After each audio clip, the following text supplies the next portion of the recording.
Netcasts you love. From people you trust. This is Twit. Bandwidth for the Tech Guy is provided by CacheFly. CacheFly.com. Hi, this is Leo Laporte, and this is my Tech Guy podcast. This show originally aired on the Premier Networks on Sunday, November 16th, 2014. This is episode 1136. Enjoy. The Tech Guy podcast is brought to you by Hover.com. Hover is the best way to buy and manage domain names. It's simple, it's honest, it's easy to use. For 10% off your first purchase, go to Hover.com and enter the promo code TechGuy11. And by Gazelle, the fast and simple way to sell your used gadgets.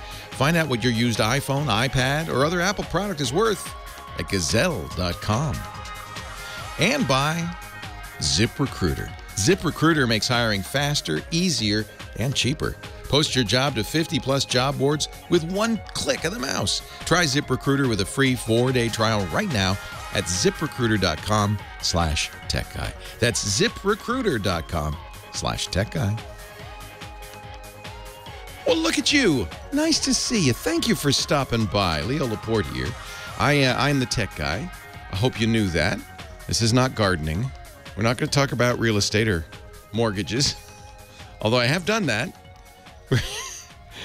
Early in my career, in the early 90s, I was a regular everyday talk show host, doing news talk. And I got busted down, demoted to the weekends, and I did everything. I did cars. I did food and wine. But now we always had an expert. But one of the things I said is, if I'm going to do all that, I'll do that. I'll do real estate, food and wine, cars, home improvement with the Carey brothers. I'll do all of that. But can I do one computer show, just like somewhere, bury it in the middle of the whatever night? I don't care. Can I just do a computer show with this guy, this friend of mine? He has been on my show many times. I love him, John C. Dvorak. And can I do that? And they said, well, no one. This is 91. Or maybe, yeah, 91. Nobody cares about computers or technology. Nobody cares about that. Okay. All right. Well, don't mope. We'll let you do it, Laporte. And, boy, that that blossomed. I was able to leave the rest behind. And now, since 1991, 23 years now, all I've been doing is talking tech on the radio. That's kind of fun. And, boy, the world has changed. We didn't even have the internet back then. Basically, we just had big calculators, big expensive calculators. And then the internet came and everything changed. So here we are in 2014, hard to believe, in a new century. And we're talking tech. And that means not just computers. In fact, really computers, a desktop computer, that seems to be kind of old-fashioned, doesn't it? That seems to be the old days. Somebody tweeted me, I'm not going to listen to you anymore. You never talk about fixing stuff. Well, I know what you mean. And I'd love to have you break out the soldering iron and run down to the Radio Shack and pick up some capacitors. But frankly, most of the stuff we buy these days is sealed. You can't open it up. It's made to be disposable. That's kind of too bad. And really more what we talk about nowadays is software. And even, really not so much about the physical hardware, but what you can do with it is what's more interesting, isn't it? Technology has matured to the point where now we don't really have to think about what they used to call speeds and feeds.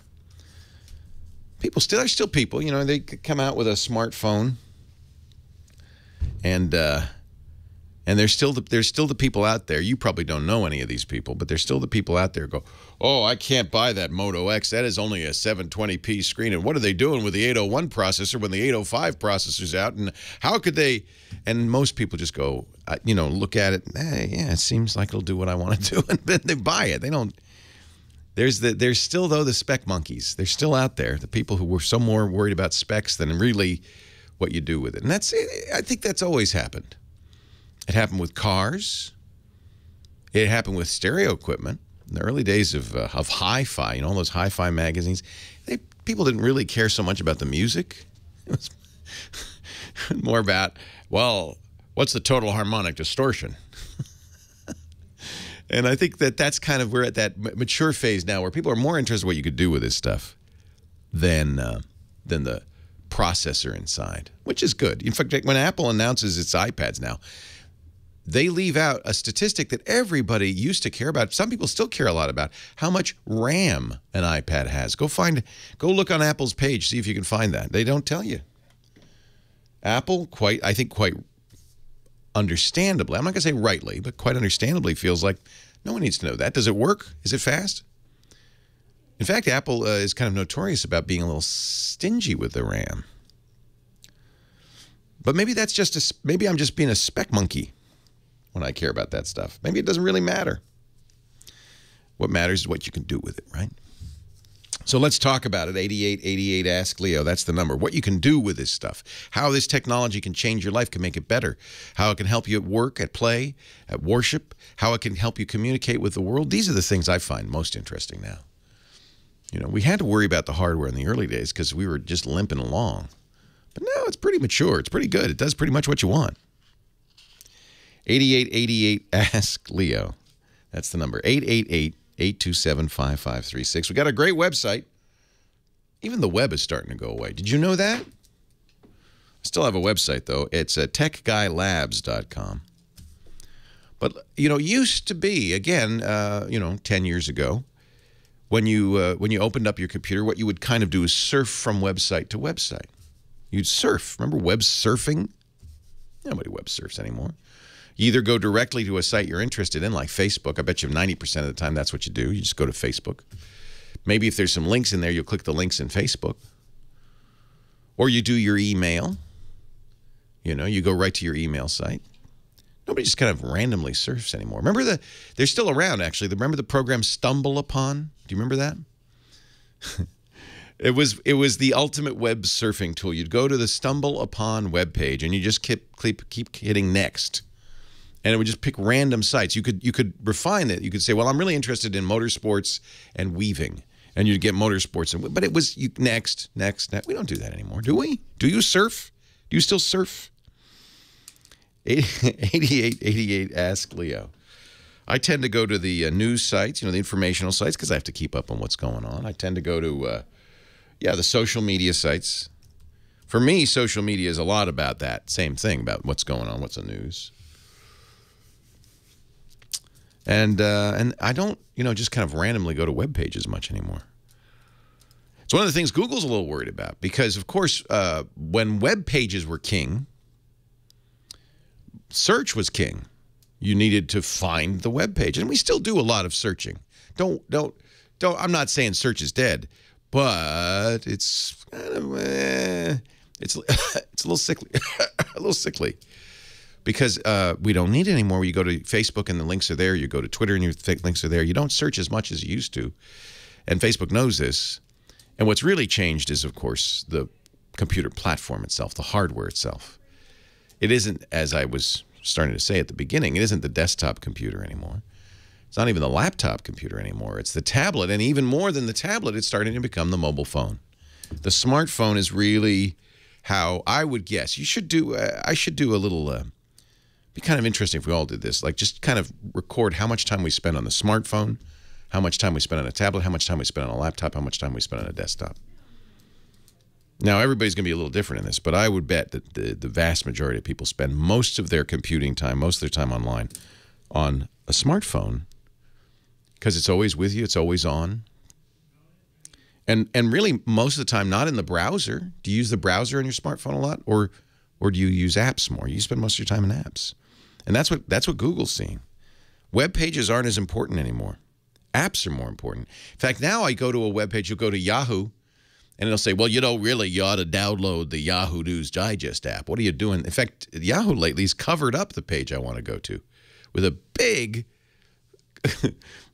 wrapper, a bedspread all over that page saying, get the app. You need the app. Don't go to our web page anymore. Get the app. Interesting. I think they see, as many of us do, this is the future. Certainly for people who listen to this show, if you listen on the internet, Probably a lot of you, when you first started to listen to radio on the internet, went to the radio stations page. Then you started going maybe to a centralized page like iHeartRadio. And now, what do? You download the app. And a lot of people listen on the app. Radio stations have realized this is good for radio. Radio stations were a little worried. But now people have, in their cars, they're listening to the radio in the cars, not through the antenna, but through their smartphone. And you can listen all over the place. You know, you can hear every kind of radio station.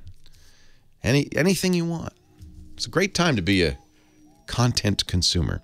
8888 asks you, I'm glad you chose this.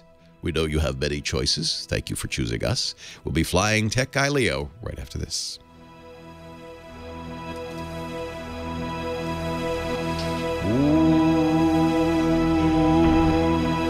And now, ladies and gentlemen, a delicious cup of coffee prepared by Jammer B, who doesn't drink coffee, and yet somehow makes the best coffee ever. You taught me everything I know, Leo. Wow. Well, you follow the instructions or something. I didn't work with Harvey Steinman very much, but I did love Harvey. In the Kitchen with Harvey. The wine show was Anthony Dias Blue. The cooking show, it was Harvey Steinman, yeah. Then he went to KCBS. The Home Improvement was the Carey Brothers. Hello, James from Chicago. Do you work for a company in IT security? Or are you a consultant? Or? Yeah, I actually work for an accounting firm. Oh, cool. Hey, pretty important. You got a fiduciary responsibility to protect the information of your clients. And lots of regulators that'll come in and tell you you're not doing it. You're doing a terrible job. Hey, happy birthday, Barbara. Mick the Wick says you guys are both celebrating tomorrow. Of course, you're 20 years younger than Mick, and you look fabulous. So happy birthday, Barbara. I did a car show with who was that? I can visualize him. I can't remember his name. I did Computers with John C. Dvorak. I did Ray Brown on real estate. I did a lot of shows. That was on KNBR in San Francisco.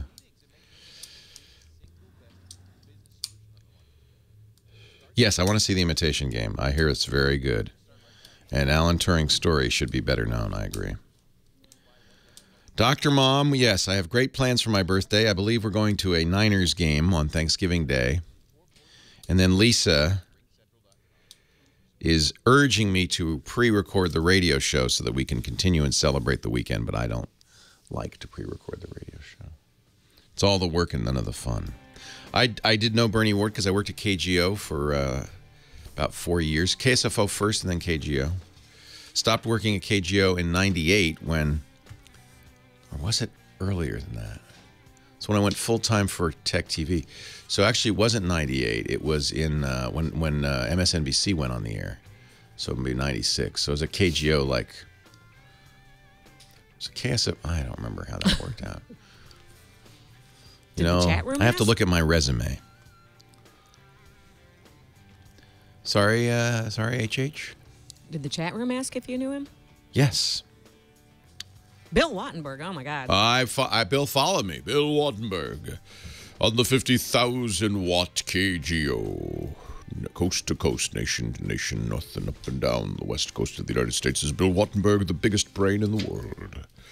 I'm smarter than you, I'm handsomer than you, and I have a lovely, lovely car. And my wife's hotter. And my wife is... I never met his wife. Is he even married? He never talked about his wife. As far as I could tell, he was like a lone redwood standing head and shoulders above us all.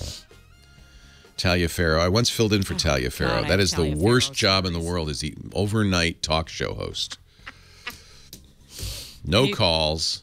The one call is the insane cab driver. Insane cab driver call. Yeah, we got that one.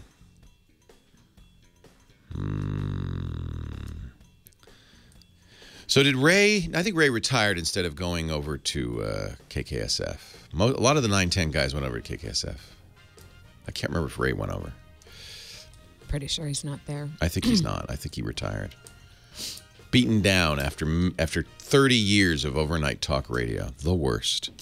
That's why he would say, no, so much, because he had to fill time. Leo Laporte, the tech guy, 8888, Ask Leo. Leo Laporte, the tech guy. And I'm taking the tech guy calls with Heather Hammond, the phone ranger, who has devised for us a panel of callers today who are guaranteed to amuse and entertain. Oh, for sure. So this wasn't the first call on the board, but I'm thinking we need to get to it because it involves a young lady who might be a little impatient. Let's do it. The way young people are. I know how they are. So Mark and his daughter Amanda have this question for you. They're calling from Tustin, California. Hey, Mark. Hey, Amanda. Hey, I'll go first. I've called it a few times. Yes. You called me the Android for listening 2.5 times speed everything. Yes. Real quick, by the way, I've got 423-inch screens, and I love bigger is better, as opposed to my Nexus 5 phone. I agree with you. In fact, research shows the bigger the screens, the more productive you are. Yep. But and I do sit down. I sit down on my desktop computer, and I have 3 screens, and I wonder what am I going to do with all these. So what I do is I don't know what you do, but I keep like chat room going. I keep various instant messenger and Twitter going on the side screens. I have Windows on one screen, and then my work's in the middle screen. And I don't. I guess I think we delude ourselves that we're better at multitasking than we really are. Yep. Okay. Frankly. So my daughter, she's got a nice Dell Core i5 and she says Wacom tablet in something 5. It's the 9-inch. Intuos, yeah. The Intuos is great, yep. And so, but she wants... Amanda, are you a graphics student or designer? Yeah. Well, she's in junior high, and she's taking art. You're junior high? You sound so mature. All right. So, yeah, that's a good thing to have. Those tablets make it much easier to draw, to design. Right. She wants... what is it? The expensive one. She doesn't. CS6. Oh, okay. You don't want. Hey, Dad, it could be worse. She could be asking for a Cintiq. Wacom makes monitors you draw to. I shouldn't even mention this. Forget I said anything, Amanda. I already asked for a Cintiq. Okay, so but I think this is reasonable for somebody who is. See, let me tell you how it worked in the old days, Mark. When I was in junior high, we didn't have computers. We barely had rocks. But in the earlier years, people Amanda's age would just steal it, and they would use it until they got old enough to buy it, and then they buy Photoshop. And I think really piracy helped drive acceptance of Photoshop. But we don't like piracy anymore, and certainly Adobe doesn't. So they've moved away from the notion that you could buy a program. Photoshop's $800 or $900. They don't want you to buy it. They want you to subscribe to it. Do you do any photography, or is it all graphic design, Amanda? All graphic design. Okay. Do you use Illustrator at all? Kinda. Eventually you will, because Illustrator is different from Photoshop. Photoshop works with bitmaps, so dots on the screen. Illustrator works with what we call vectors. It's more a description. So a circle is described mathematically, or a line's described mathematically. And the advantage of vector art is it scales perfectly to any size. And so a lot of graphic designers use Illustrator in conjunction with Photoshop. That's why Adobe has the giant, expensive Creative Cloud solution. But you don't need the full Creative Cloud if you just want Photoshop. That's $8 a month, Dad. And that's not so bad. Okay. I would not buy a boxed version, and you'll have serious sticker shock if you do. Look at the Creative Cloud for students. They give you 60% off. So if you did want Illustrator, you get Photoshop Illustrator for $20 a month. The reason I asked if it was just design or if you did any photography, the other one that I subscribe to for $10 a month is Photoshop and Lightroom. And then the full suite, if you want the Creative Cloud complete suite, now we're talking some big bucks. But you get 60% off as a student, Amanda. So make sure you go to Adobe and look at the student section. One more question. Yep. She's also doing video editing, making trailers for the different classes in her junior high. Now you want the full suite. I'll tell you why. Because Adobe makes Premiere. What are you using, Amanda? I bet you're using Final Cut or even maybe iMovie right now. I'm using iMovie. Yeah. iMovie's fine, and that's free with any Mac. You don't feel the need for more yet, do you? Not really. No, I'd stick with that, Dad. Okay. I got you off the hook there. Eventually, like in a few years, as Amanda gets more adept, you're going to want to get a higher-end editing program. And instead of Final Cut, I probably would get the go for the full Adobe Creative Cloud. That includes Premiere, which is a very good editing program. It's the one we're moving to here at my business, plus After Effects and some other very, very good video tools. But you don't need those right now, Amanda. I mean, iMovie is amazingly capable. You could do almost anything you want with iMovie. In fact, Silicon Riot, who works in the business, says I use iMovie to cut my work show reels to get jobs, so it's good enough. So there we go. This is what I would do, Dad. I would just subscribe to Photoshop. It's 60% off for students. It's not expensive. Somebody said $8, $9 a month, something like that. Okay. Yeah, and that's doable, isn't it? Yeah. By the way, just something to help with Steve Gibson. I would highly suggest you push the spin right a little more, because doing maintenance for those hard drives is better than waiting to use it to do the recovery. I agree.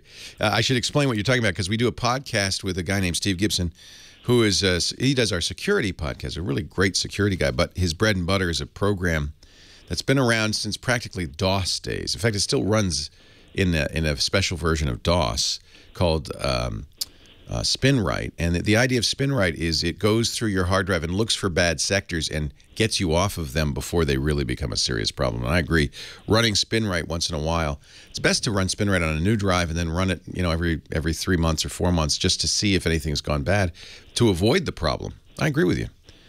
The reason Steve's got a little bit of a challenge is because hard drives are so inexpensive now. You can buy a new hard drive for less than SpinRite. Yeah, but you assume people back up their data, and I do. No, they don't.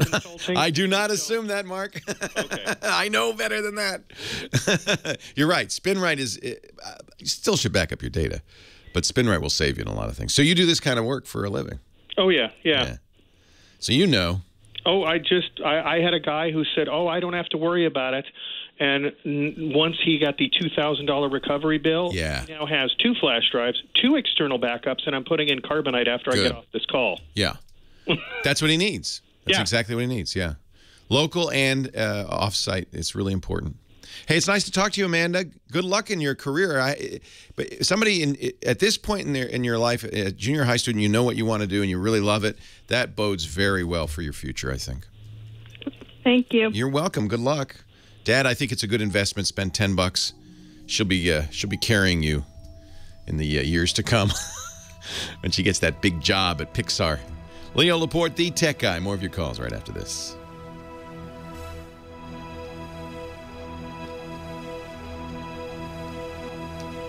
Yeah, unfortunately, the people who use SpinRite are, of course, the people who back up.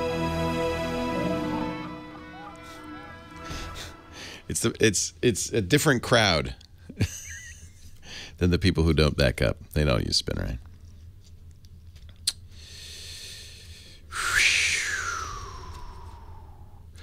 Can I talk a little bit? Let me talk about Hover. This would be a good time to do that. Hover.com. I know a lot of you have websites, have email addresses, presences on the web. And I still get a lot of people, the vast majority of people with email will be at Gmail. Some will be at Hotmail. Some will be at AOL Mail. What you really should be is at your business name or at your family name. You may wonder, well, how do I do that? Well, the trick is to register a domain name. Now is the time to get that domain name, and the place to do it is hover.com, Hover.com. It's very inexpensive. The price for new .com domain names is $12.99 a year, and that includes privacy free, which normally other people charge extra for. The privacy means that when somebody goes, normally a domain name is associated with a name, address, and phone number, and unless you do something to prevent it from being it'll be your name, address, and phone number. But Whois Privacy protects you. so that your name, address, and phone number aren't publicly published on the web. You do want that. That's included in the $12.99. But it's not just .com. Nowadays, the familyname.com probably is gone. On the other hand, there are over 200 domain extensions you can use, and you're sure to find one that'll work great for you. Let me just see if there's... I know Laporte.com is long gone. Let me just see. They go through, look at that, 268 different registries looking for names. Now they're going to say, oh, how about Laporte.actor? Laporte.xyz, Laporte.inc. If you were a writer or reporter, that'd be good. Actually, Amanda, maybe .inc for you. Laporte.wiki. These are all available now. Some of them expensive, some not. Laporte.link is $9.15 a year. Laporte Guru. Laporte.soy. Laporte.audio, that'd be good, $13. Anyway, this is the idea. Go to hover.com. And they have if you already have domain names, I highly recommend Hover because their domain name management system is superb, better than anybody else. And you can move. They have a free valet transfer service that makes the move easy. They do it all for you. You could transfer all your DNS settings and everything without any additional cost. It's very nice. They're very honest too. They don't believe in heavy upselling and that kind of thing. You can add an email to your domain. Great customer support. They have something they call no hold, no wait, no transfer phone service. When you call Hover, you're going to get an agent who is empowered to fix the problem. Also, volume discounts. Register at Hover today. If you use our offer code TechGuy11, when you buy a domain, you get 10% off your first purchase. This is where all my domain names are registered. It's the one I use, and I recommend it highly. Hover. You'll like it. They're Canadian. They're nice. Hover.com. Promo code TechGuy11 to save 10%. Laporte.more. Should I get that? That's a new one. The XYZ domain. It's just $9. How about Leo Laporte? See, though, if you don't want Leo at leolaporte.com, what you really want is Leo at Laporte.com, right? But maybe it is not Laporte.com because that's long gone. Could I get Laporte.leo? Laporte.mo. That was funny, wasn't it? I wonder if they have Larry and Curly. DrMom.md would be good. Leo Laporte, the tech guy. 8888 Ask Leo. Brian is on the line next from Winter Haven, Florida. Hi, Brian. Hey, Leo. How's it going? It's going great. How are you? Doing okay. Is it? It's warm in Winter Haven because it's a haven from the winter, right? It is. Yeah, it is definitely nice. It's very nice here. Yeah, snowing all over the country, freezing cold on the East Coast, but you're toasty warm. Yes, it's nice to live down here. I bet. What can I do for you? So I got surprised the other day when my wife said she no longer likes the photos she gets from her phone. Oh. And she wants to do better, and she wants a DSLR for Christmas. Perfect. Don't you love it? Don't you love it when your spouse tells you what they want? Isn't that great? It does. It does help. Such a relief. Thank you. And she's told you early enough that she could reasonably pretend that she forgot on Christmas Day. Oh, honey, how did you know? Good. What's your budget? So, like $500-600. Okay, you're in good shape. We're looking at some of these Black Friday ads, and really kind of what we're looking at is kind of torn between the Canon and the Nikon. We're looking at a T5 for the Canon side, looking at a D3300 on the Nikon You couldn't side. do wrong with either. Both are excellent. Let me talk a little bit about some of the things you're going to be looking at. Don't focus on megapixels. And when you get to the high end, these are DSLRs, digital single lens reflex cameras. They're the higher end interchangeable lens cameras. And when you get to that level, there's plenty of megapixels to go around. Don't worry about that. That's not the number you're looking at. Nor really is the zoom range. These are things that you talk about in point and shoots, but because you could change lenses, the zoom range isn't important either. What you really care about is sensor size. That's important. And one of the reasons you're moving to these cameras is it's not merely the interchangeable lenses, it's to get a bigger sensor. The bigger the sensor, the better. the better it does in low light, the higher quality the images will be. In many cases, there'll be more megapixels, but not necessarily. So those cameras are APS-C size sensors, and they're pretty big. The only thing, the little smaller than that would be micro four thirds or MFT. A little bigger than that would be full frame. And you probably already noticed that the full frame cameras are pretty expensive, out of your budget mostly. There's another thing to think about, though, and that's, is your wife a bruiser? Is she big? Is she strong? Is she Hulk Hogan sized? No. Well, she's not tiny, but she's not Hulk Hogan either. Because these cameras tend to be big and heavy, especially once you put a lens on them. I even don't like carrying. I have a 5D, which is a great camera from Canon, but I got tired of carrying it and the lenses around. It's just a lot of weight. It's clumsy. So and a lot of pros are moving in this direction, have gone to something now called mirrorless.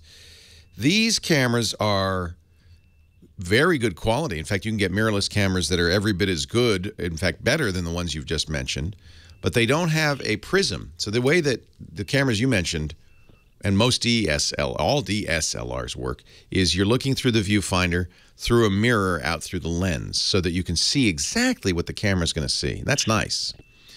The mirrorless gets rid of the mirror, which means it gets rid of size, it gets rid of complexity. It's a simpler camera, but a lot lighter camera, except in order to look through the lens, you have to have a video tap to the lens, a little video camera that's looking at the lens, and that's lower quality. So that's a little bit of a sacrifice. On the other hand, because you have a video tap, you could put more information in the viewfinder, and you can use an LCD screen, and you can alternate back and forth. I am a big fan of these mirrorless cameras. And people like my friend Trey Ratcliffe, professional landscape photographer, he's moved to the Sony mirrorless. He loves the A7. That's what I use as well. These are a little bit out of your price range, but Sony does make alpha cameras that are in your price range that have interchangeable lenses. So I hate to add to the complexity. I think the two you mentioned, the Canon Rebel and the Nikon entry-level DSLR, are both superb. And frankly, there's not much. Which one do you like better between those two? They're the same. You got to go out today. Doesn't matter. Really doesn't matter. There's a kind of friendly rivalry between Nikon and Canon, and there are some pros that identify as Nikon pros. There are some pros that identify as Canon pros. And even if you look at the sidelines of a football game, you'll notice all the gray lenses are segregated, and all the Canon photographers stick together. All the black lenses, those are the Nikon. They all stick together. But you know what? There's not much difference. You couldn't look at an image and say, oh, that's a Canon. Oh, that's a Nikon. You couldn't. I would say Nikon is starting to edge out Canon in quality. So if you tied me down, and you said you got to pick one, I'd pick the Nikon. But both the lenses are excellent on both of them. You're probably not going to keep the lenses that you buy for these APS-C cameras when you go full frame. If she's serious, she's going to go full frame.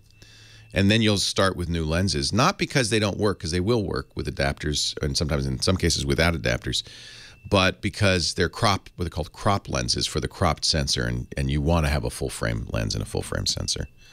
So sometimes I say, you're investing in the glass. That doesn't really happen until you get to the full frame sensor. Then you're investing in the glass, and you change bodies. I would say go with the Nikon. Look, she's never going to complain. Superb camera, and I guarantee you she's not going to come back to you saying, these images aren't as good as I want. I'd like to go to the next level. That's not going to happen. These are really, really good images. Okay. Yeah, I think that's a great Christmas gift. Now, here's the next thing is lenses, or what other stuff to get. I know you're spending a lot for the camera, but she's going to need a lens. And a lot of times you see the price is just the body. I think in most cases on these entry level, they're kit, and they'll come with a kit lens, and that's generally okay. They're usually a fairly wide telephoto range, 24 to 105 thereabouts. 24 is slightly wide angle. The thing to keep in mind on these crop sensors is this really 24, or is this 24 for full frame, in which case it would be 1.6 longer. So what is that? 40 millimeters. So you have to ask when you buy the camera, is that the crop zoom, or is that the full frame zoom? But I think the kit lens is generally a good choice if it has a fairly wide range zoom. That way your wife doesn't have to bring a bunch of lenses with her. She can bring the one lens. A lot of people like starting out with a 50, just a single, they call it a prime lens, single focal length, 50 millimeter, because that's close to what the eye sees. It's neither zoomed in or pulled back. And it's great training for a photographer, I think, and you can do this with a zoom, just set it at 50 and don't change it, to get used to the idea of moving around to compose the picture. It's kind of a laziness that sets in on photographers where they just use the zoom to move in. Set it at 50 or get a 50 and move around. Start composing in the camera, start developing your eye. And the other thing that's great to do is get those pictures home and look at them right away. If you're on a Mac, you can use iPhoto. If you're on Windows, Picasa. Look at them right away, rank them, rate them. Try to look at it from the point of view of getting better. How do I like the composition? Should I have cropped this more? Should I have zoomed in more? Should I have gone closer? Should I have pulled out farther? Did I get the focus right? Is it crisp? One of the things beginners who are used to point and shoots fail to remember is that you've got to make the picture, the image, technically good. And which means holding it steady, using the right shutter speed. Start playing with the other settings besides program, aperture and shutter priority. And there are a lot of great resources online. Getting into photography is fabulous. Great time. Leo Laporte, the tech guy. Yeah, the Leica forces that, doesn't it?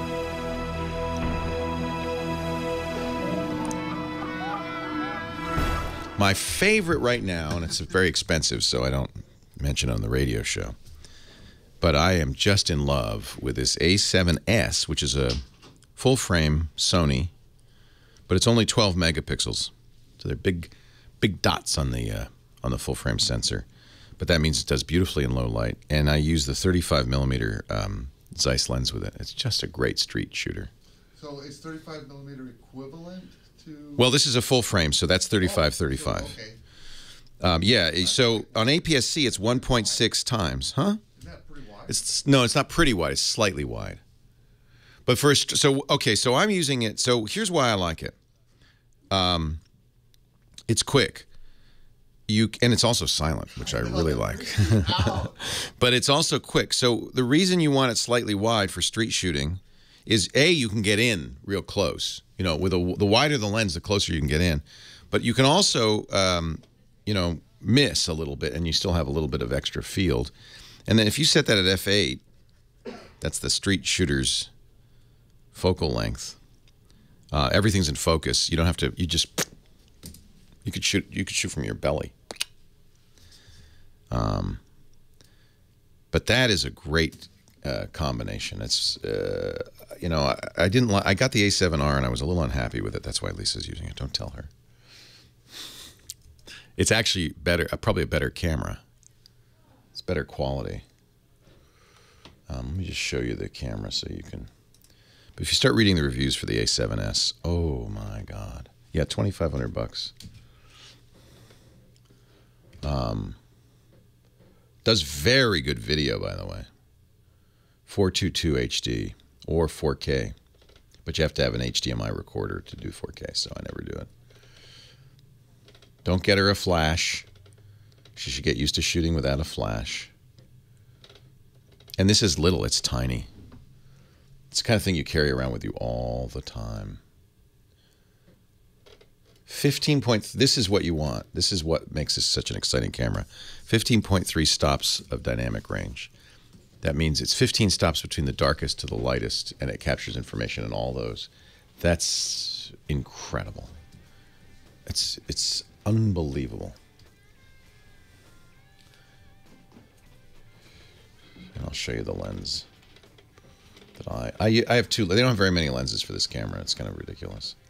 Did you come in here wanting something, John, or you just we're just talking? No, I'm always interested in cameras, but I was going to go. You're going to inherit that Canon, for sure, because. But I'm still holding on to it, but I'm waiting for a couple more lenses for the Sony so that I have the range of lenses. Because right now, Oh, I would like some lunch. Very much. Just a salad is good. Okay, that's easy. Yeah, thank you.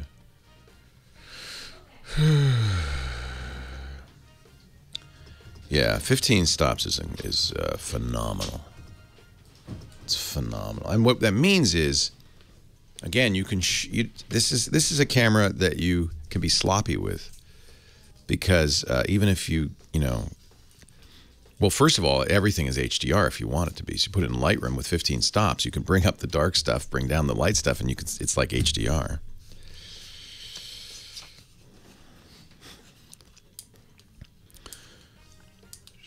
The thing about flash is you don't want on-camera flash. It's probably good to have a strobe. Leo Laporte, the tech guy. 8888, ask Leo. John in San Diego, don't get me started about cameras. I'll talk for an hour on cameras, easy. You know what? The times have changed, and digital photography is so easy, relatively affordable, and nowadays cameras are so good that a lot of amateurs who, you know, it was maybe too much when you had to shoot film, too expensive, too much time and trouble to get good at it, have the option to take lots of pictures, hundreds a day, and get better really fast. And so I'm just seeing amazing images. You go to Flickr.com and you look at the interesting collection of pictures. Just amateurs taking amazing images. It's wonderful.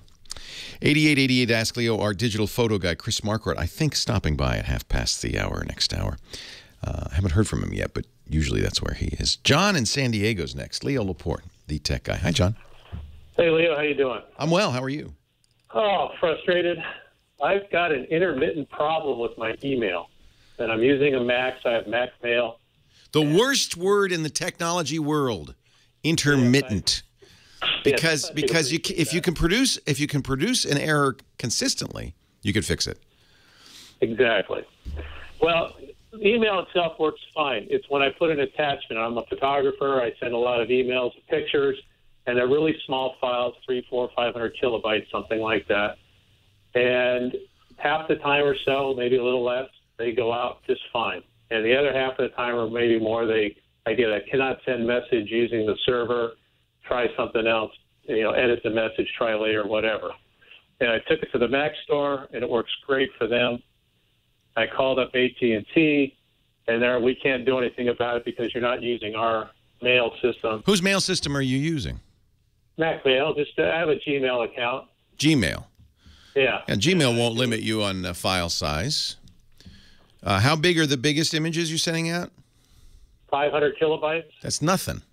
I know. They're little tiny things. If it were 10 megabytes, maybe, because, you know, some email services can't take 10 megabytes. Gmail certainly can. Anybody you're mailing to on Gmail can. Do you notice that there's anything in common among the recipients? No, it's a whole variety of recipients. Well, that's a tiny amount, and you're using the same outbound program each time. You're using the same service, Gmail, each time. Have you tried, instead of using Apple Mail to send it, going to the Gmail website and attaching it there and sending it? No, I have not. You probably could do it. So this is a workaround. If you try to send an image in Apple Mail for some reason, it sounds like a bug in Apple Mail, by the way. Apple Mail for some reason says, I can't send that, it's too big. Then just go to Gmail. You know, you have a web interface, gmail.com. And attach it there. And this would be a good diagnostic. Because if it works that way, then it is Apple Mail. Okay. Are you on Yosemite? No, I'm not. You didn't upgrade. Mavericks. You're on Maverick? I got Mavericks, and I'm not happy with it, but I'm afraid to upgrade to Yosemite because I don't know if I'll be any happier there. Yeah, well, they've in both Mavericks and Yosemite, they have greatly changed Apple Mail. Apple Mail is like a couple of Apple programs like iTunes starting to show its age. And it doesn't work well with Gmail, frankly. But the Yosemite or the on Mavericks too. They're working hard to make this mail program work better. Mavericks Apple Mail had huge problems with Gmail, which they have fixed in Yosemite. So going to Yosemite may actually fix this problem, but this is Apple Mail with Gmail was notoriously a problem. It's been working great. The only thing I can identify is I've gotten AT&T instead of Roadrunner, whatever I used. I don't think that would make a difference.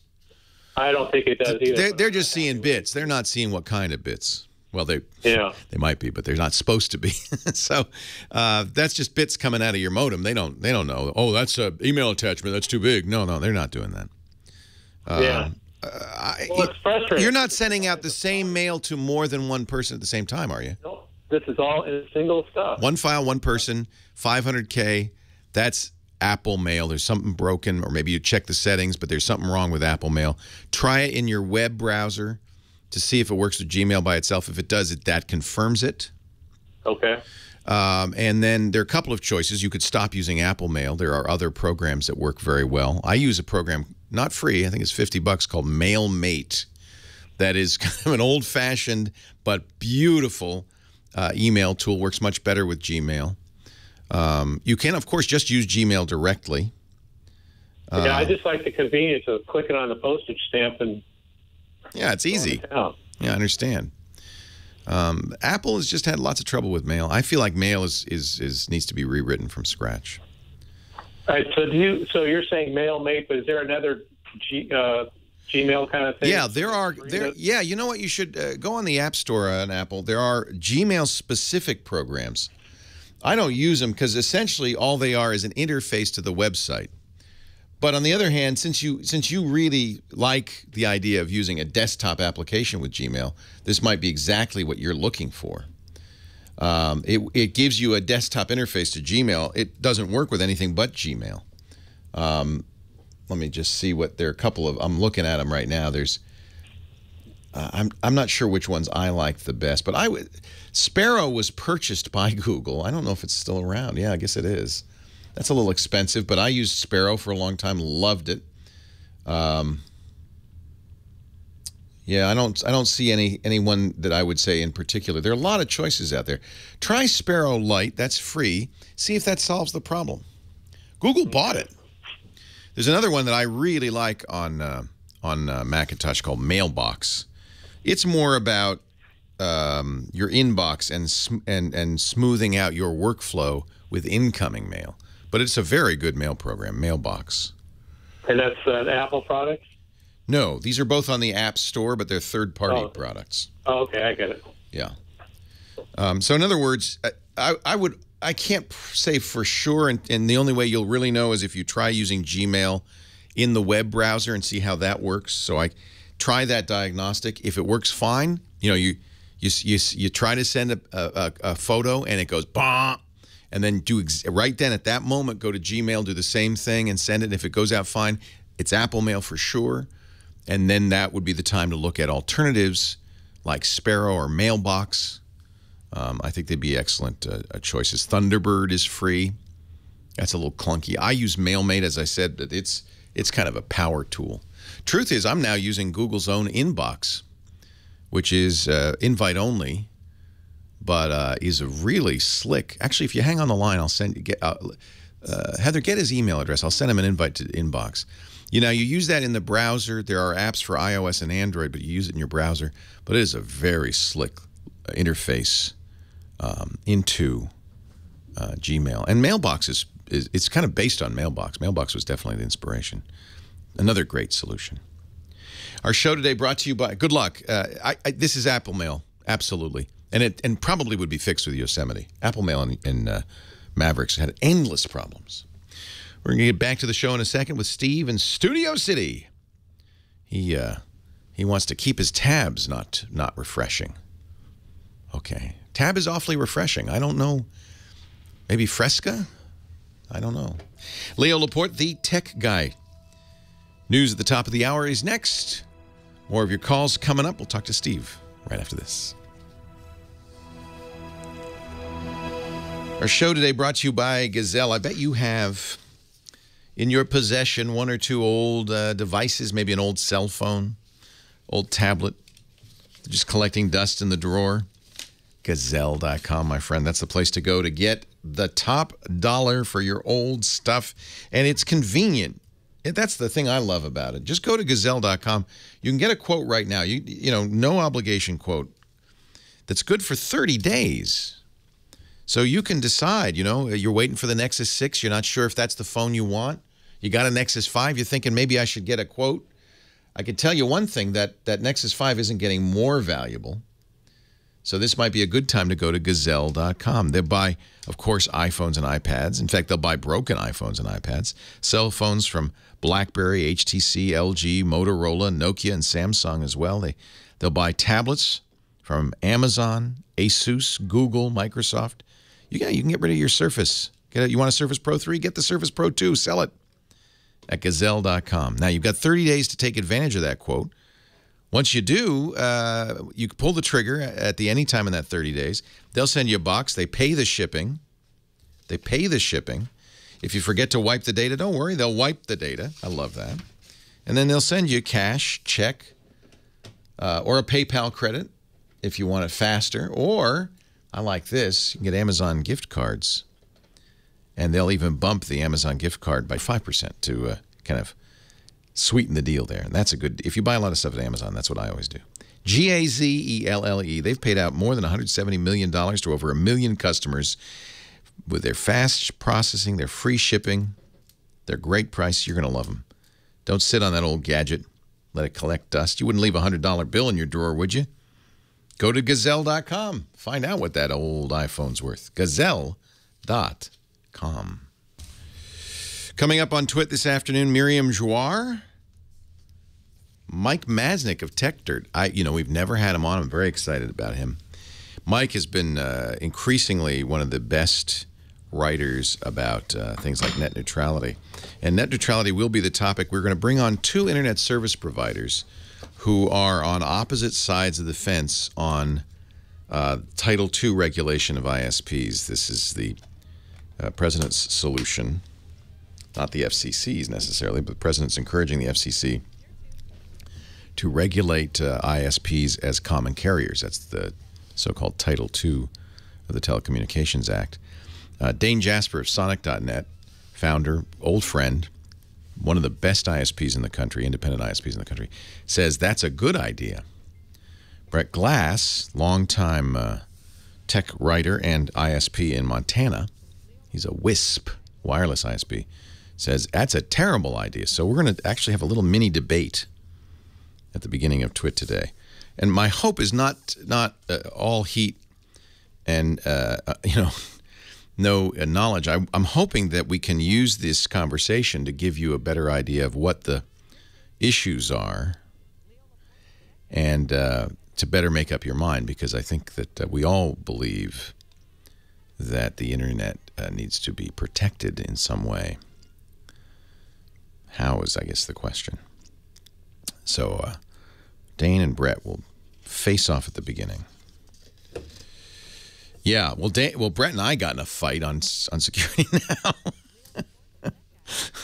But I'm going to try to stay out of the battle and referee. No, it is not the guy who was from This Week in Law. And we did try to get Nilay Patel, who had that take, but I think actually having 2 ISPs do it is the best, because they're both in the business and they both understand the business issues, and that I think makes it better. Yeah, an ISP cage match. 2 go in, only 1 comes out. Yeah, the chat room's funny. Next Bill O'Reilly. No, it's not going to be. It's not going to be. I'm trying to not make it a contentious battle. My goal here is to learn, not to create heat. Although it will be heated, I'm sure. Yes, Mike B. I dislike Outlook for any platform. Yeah, the NX7 is an amazing camera. That's what I gave Henry for his high school graduation. It's a great camera. It's APS-C, but it's just fabulous.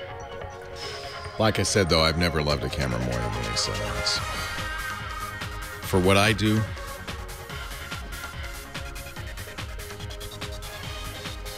and if I were landscape, I'd say A7R. That's what Trey uses.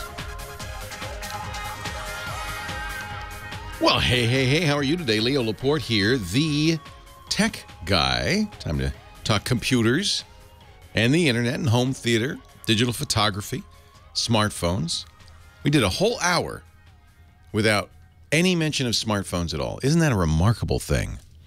I'm not saying it's good. I'm not saying it's bad. I'm saying it's remarkable. 8888 Ask Leo is the number. Anything with a chip in it. I'd love to talk about it all. 888-827-5536. That's toll-free from anywhere in the U.S. or Canada. You can also use a VoIP solution to call that number. It should be toll-free. Skype, for instance. 8888 Ask Leo. The website, techguylabs.com. techguylabs.com. Now, Steve in Studio City has been very patient. Hi, Steve. Hey, Leo. Hey. How are you? I'm great. How are you, Steve? Great. So I guess I'm going to mention smartphones now. Yay! Yeah, that's okay with you. Thank you. Yeah. So I use Twitter to help publicize my film, and on a laptop, it's easy. I go to Twitter, talk to a reviewer, and then get their email, jump to Gmail, and put the email address in, send them my screener, and then go back to Twitter, and it's all easy. When I do that on my tablet or smartphone, the app will refresh the page if I'm gone too long. And you were mentioning, RAM in iPhones and how Apple doesn't like to say how much they put in. Is it RAM related or why? So you're using Safari on the iPhone? So I'll use the Twitter app and then Gmail app or Safari too. And they'll all refresh fairly soon. I mean, I think yeah. Okay, so and so what you want Twitter to do is to stay where it was. Right. So that because you're responding to a tweet and you don't want it to go back to the top of the timeline. You're probably using the official Twitter app. Right. Yeah, don't. Really? Well, it's not the best app out there. I like a Tweetbot from Tapbots. Much better on iOS. And one of the things you can do is say, stick where you were. Don't scroll up. Oh, brilliant. Okay. Okay, that's great. But, so Safari refreshes as well, too. Yeah, that I can't help you with. That's, I don't think that's a RAM thing. I think that's just a timer. Yeah. So is there a way to extend that timer? Not that I know of.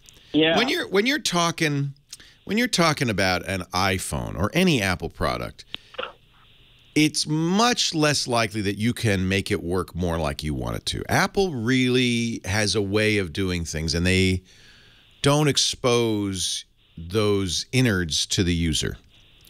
So in Android, it's often the case that you can change settings and things like that. But Safari, that kind of thing, you're not going to be able to say to Safari, don't refresh the tabs. Don't refresh the tabs.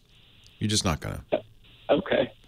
So, but Tweetbot will do that. So that's an interesting thing, though. I've never noticed this in Safari. So you're using Safari. You go to where are you going? Oh, are you using Twitter on Safari? Well, I could, yes. I'm Twitter. But what tab? What is in the tab there that you don't want refreshed? Well, I'd like to stay where I was so that I can say, hey, I sent you the email. It's going to send you. So where you were? You mean in Gmail? In the Twitter, kind of the mail, where I'm sending a direct message to their review site, and they give me their email.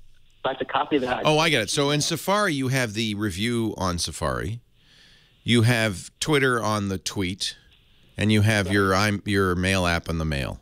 Right. So when you bounce through those three, if you're too slow, one of them will refresh. Huh. Yeah. You can't control Safari.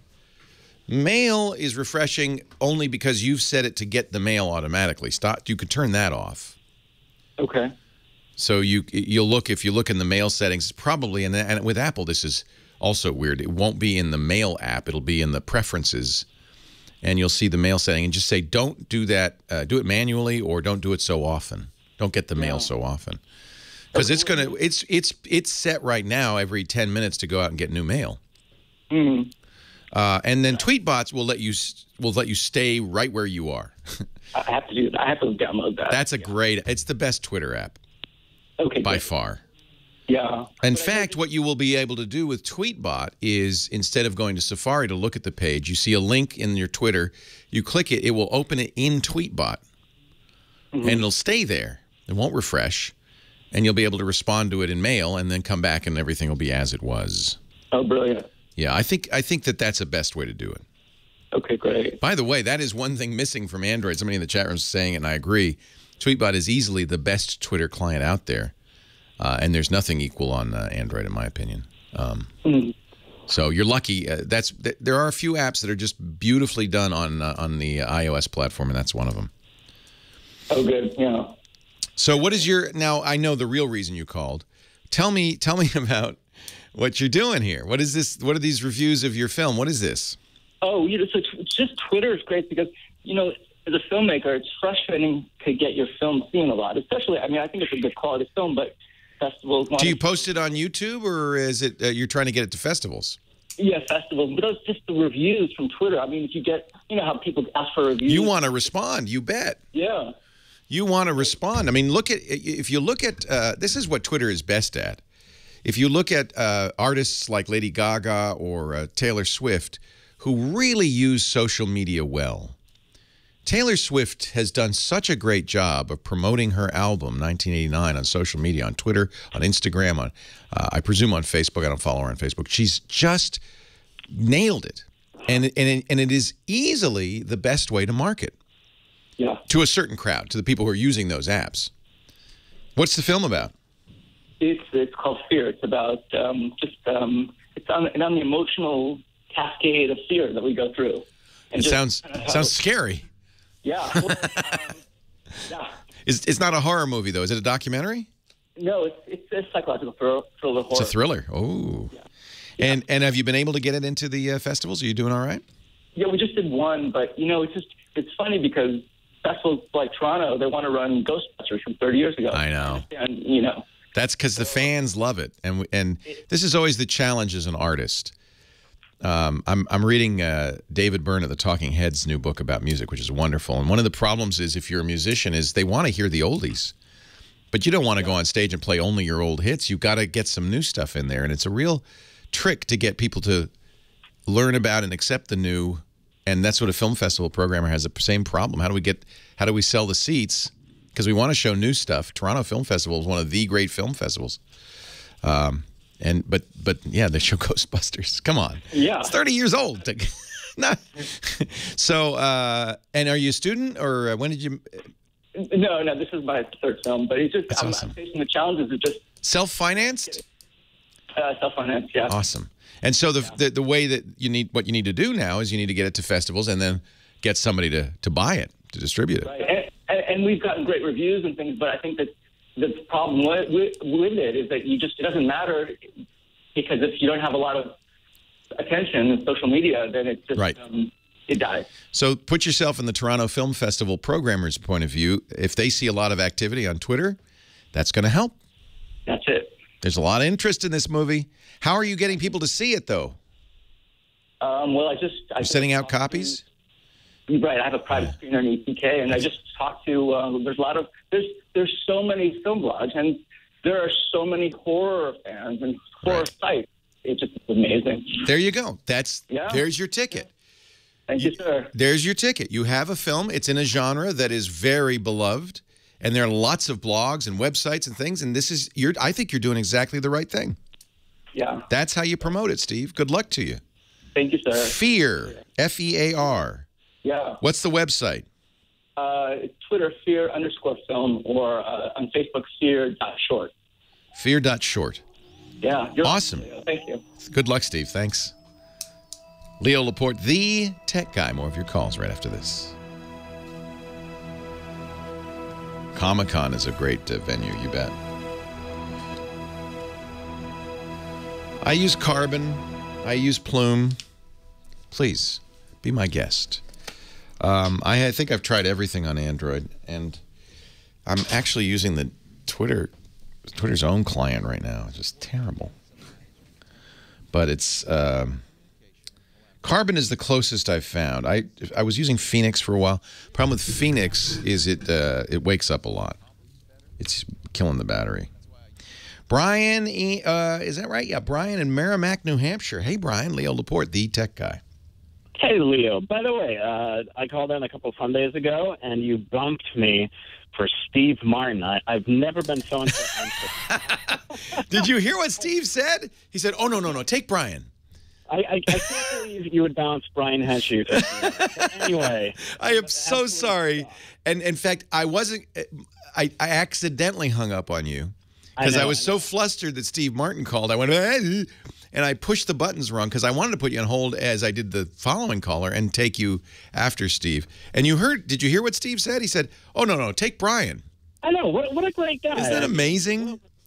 I hope he's listening to this call right now or on the podcast and realizes there's a comic in Merrimack, New Hampshire who absolutely adores him and thinks that he is the cat's meow.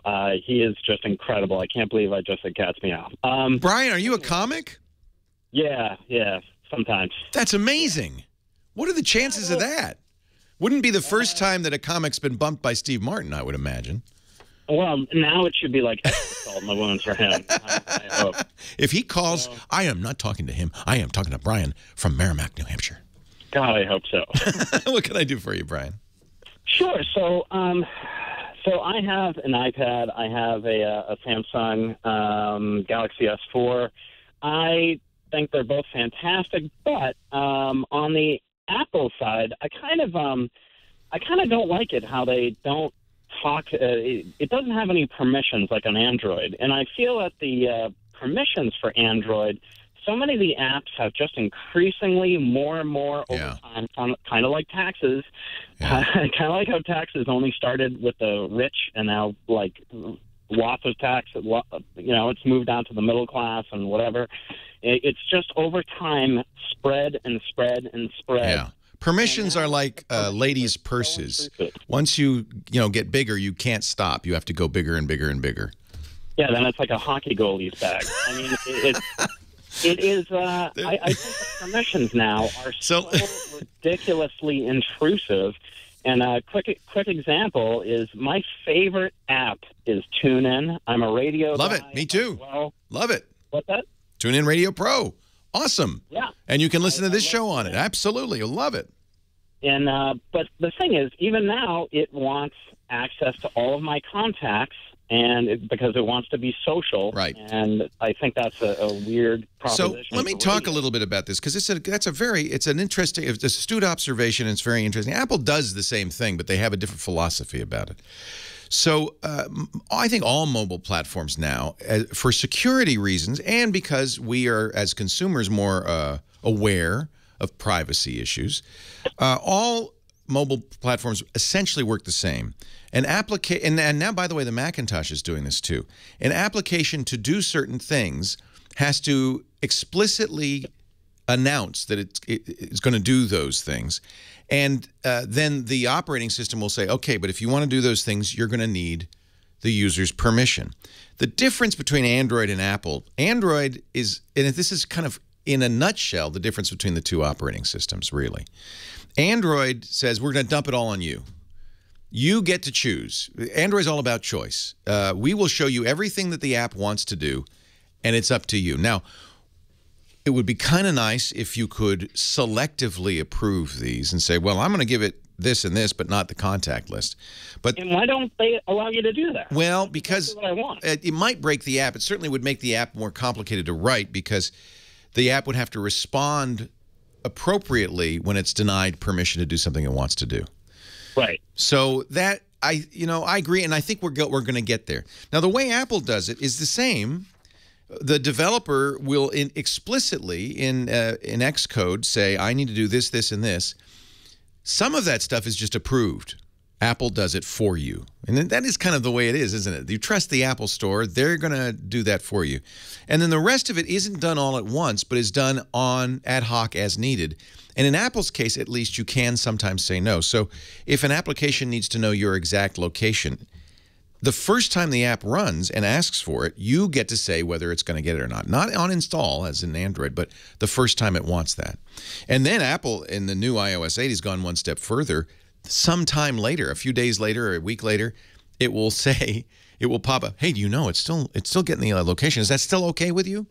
So it gives you another chance to say no. Same thing with contacts. If the application wants your contacts, it won't say anything until it actually asks iOS for contacts, and then iOS says, hey, you know, this app wants your contacts, yes or no. And what's nice is on iOS, you can often say, no, don't give it location and the app will still work, or no, don't give it contacts and the app will still work. In Android, the burden is on you. It gives you a long list most people don't read. I'm including myself, and you just go, yeah, whatever. Now, I will say one thing. The way these permissions are written and structured, they're pretty broad. So, for instance, an application, and there are many of them, WhatsApp is a good example, that verifies your phone number as part of the install by sending itself a text. You've seen it do this probably. When you sign up for WhatsApp, it says, is this your phone number? You say yes. It says, all right, we're going to send a text message, and you don't have to do anything. The text message comes in, WhatsApp sees it, and says, okay. In order to do that, it has to ask for permission to read and write text messages. And you may look at that and go, why would WhatsApp want to send text messages and receive them and read them without my permission? That's scary. But in fact, it's just that mechanism. And the only way WhatsApp could do it is by asking you for full permission. Same thing with your camera. And you'll see this with Facebook. WhatsApp wants to write posts on your Facebook timeline. And you, wait a minute, I don't want it writing posts. But in fact, it has to ask that permission because it can't do some of the functionality. So I think really what it comes down to is not the granular permissions, but do I trust that company? Do I trust WhatsApp? Do I trust the company that's writing the application? Do I trust Microsoft? Do I trust Apple? If it's a company that you've never heard of, you might think twice about giving it a lot of permissions on your system. And in fact, bad guys sometimes do write malware on both iOS and Android, much more common on Android, that does bad things because you gave it permission to. And so this is exactly the problem because I've even heard, I know from listening to your show, and you do a great show, by the way. Thank you. I know that you love Google, but I've heard things like about Chrome, for example, that Chrome has been, when people have watched what data is actually going over the wire, that Chrome will actually copy tons of data. Right. Let's talk about that. I got to take a break, but keep listening, Brian, because I think that's a great question. It comes up, and I really want to address it right after this. Leo Laporte, the tech guy.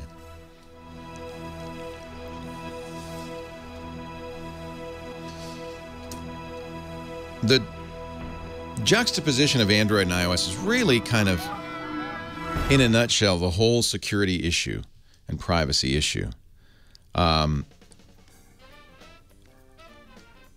If you do what iOS does, you run the risk, as iOS does to me anyway, of annoying the user. Because I get pop-ups all the time from iOS asking me to do stuff in the middle of, my work day. Come on, it's still asking for permission, okay? And it's annoying. On the other hand, at least it's, giving me clear ideas of what's going on. Android, you just say yes once. But with Android, you know everything it's going to do. With Apple, you don't. Because Apple doesn't give you that long list of permissions. They say, we'll handle most of them, and then a couple of them, like contacts and location, we'll ask you about. Android tells you, and you can go, you don't even have to do it, you can do it after the fact. You can look at the app on the App Store. It'll tell you exactly what that app wants to do and what you've given it permission to do. So I think that this is just different strokes for different folks. You should choose the system you like the best. I actually like having all that information. I do wish we could selectively say, yeah, you can do all that, but I don't want to give it contact list information. Look at like Candy Crush as an example. Candy Crush Soda Saga. Let's see. Let me see. I'm going to install Candy Crush Soda Saga. So here's the apps. Here's the needs access to in-app purchases, and I can see more. Allows the user to make purchases. Identity uses one or more of accounts on the device profile data. Okay. Contacts calendar uses one or more of calendar contacts information. They've actually made this less granular than it used to be. So uses one or more of phone call log. Oh, really? Candy Crush Saga can make phone calls on my behalf? Probably not. But it can if it needed to. Wi-Fi connection information allows the app to view information about Wi-Fi networking, such as whether Wi-Fi is enabled and the names of connected Wi-Fi devices. Now, all of these things are probably reasonable from the point of view of the developer, and because the way the permissions are written, they had to ask for these broad permissions.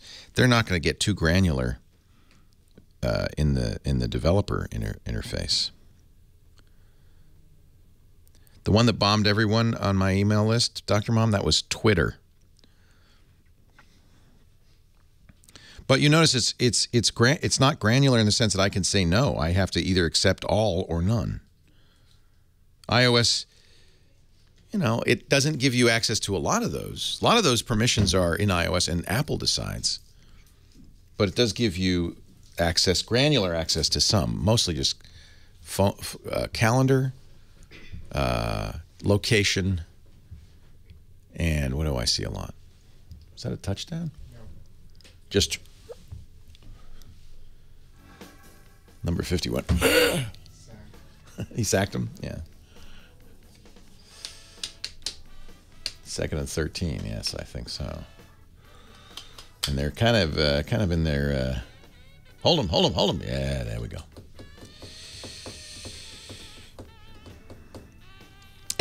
Neither one is perfect, and I think it might be really up to your personal.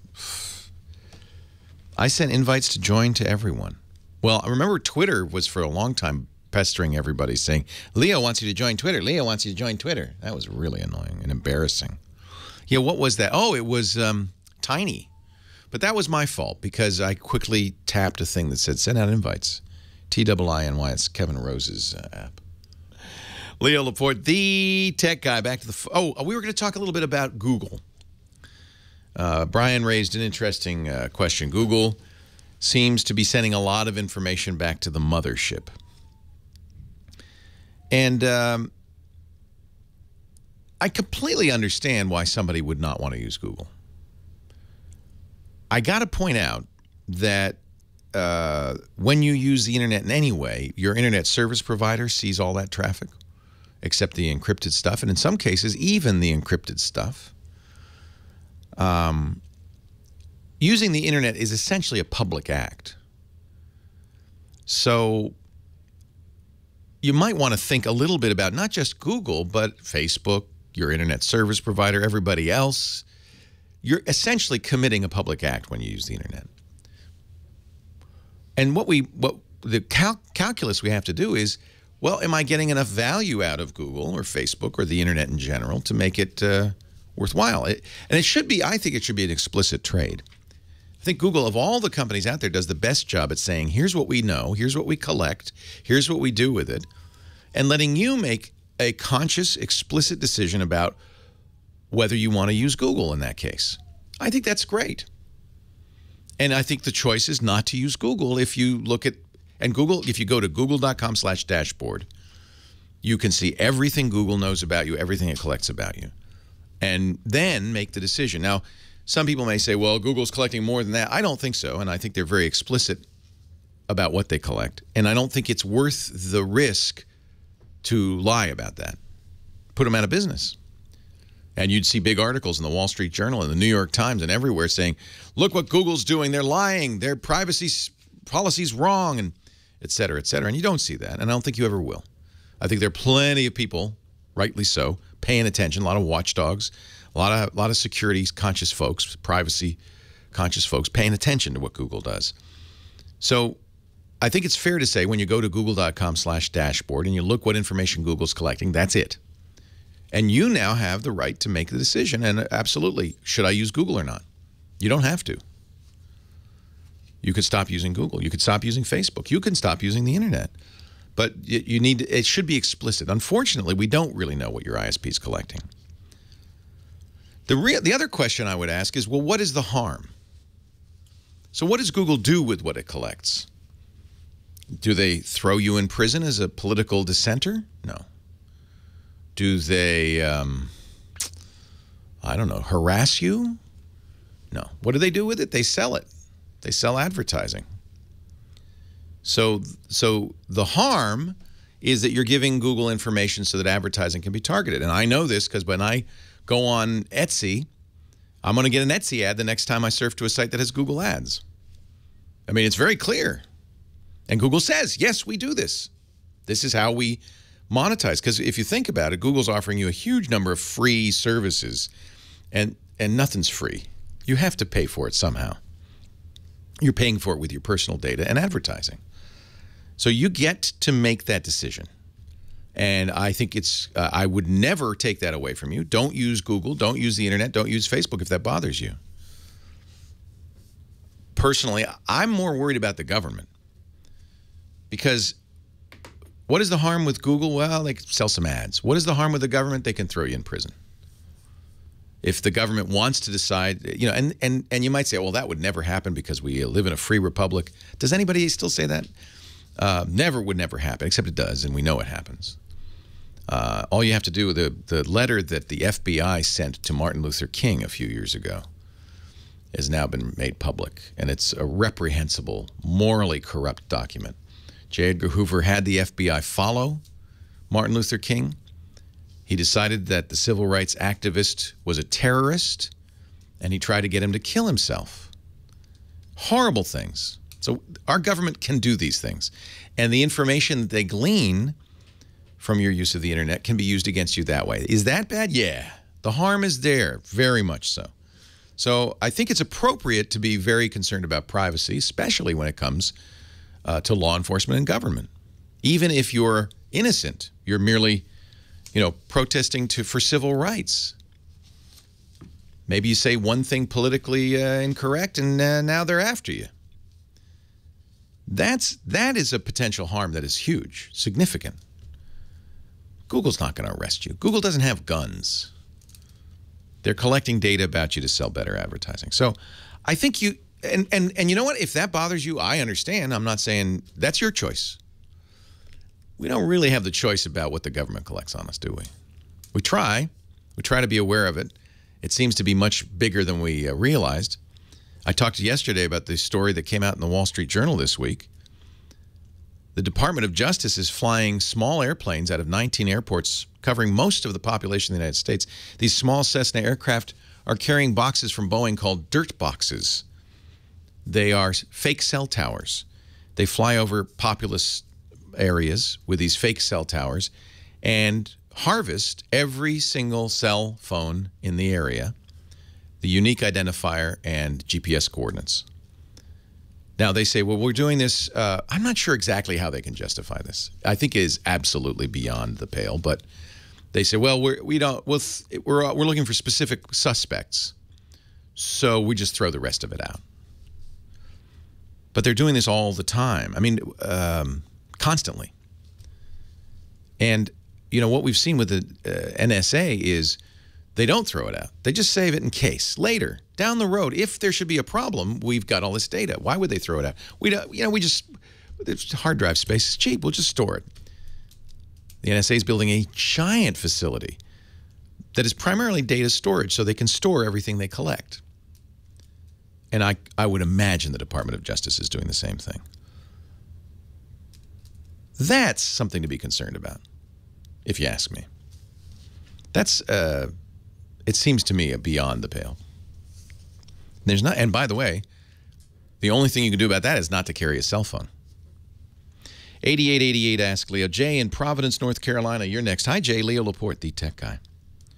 Hey, Leo, and speaking of Mavericks and Yosemite, I'm still on Mavericks, but I'm wondering if there's any case for staying as long as Yosemite's been out update-wise. So that's a good question. You generally don't want to upgrade to an operating system the minute it comes out. You want to wait and see what early adopters like me say. Oh, my God, it broke my internet. But it's been out for a month or two now. My friend Alex Lindsay, who uses his Macintoshes in serious mission-critical environments, says never get the first version, never get the second version, the first update. Always get the second update. He says the first update will break things. The second update usually fixes enough that you've got a reliable operating system. We have not yet seen an update to Yosemite, I think. I think we're still using 10.10. So you might want to wait till 10.10.1 or 10.10.2. Having said that, I haven't had any problem. And I haven't seen, have you seen any in the magazines or online, any people howling?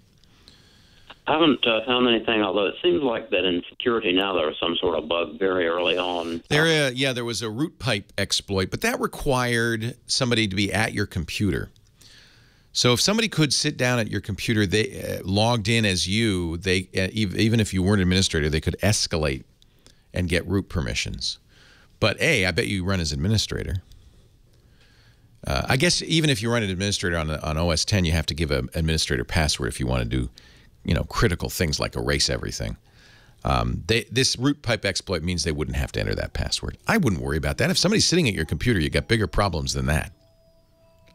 So, and I'm sure that will be fixed. I have seen no what we call showstoppers with Yosemite. I say go for it. Leo Laporte, the tech guy.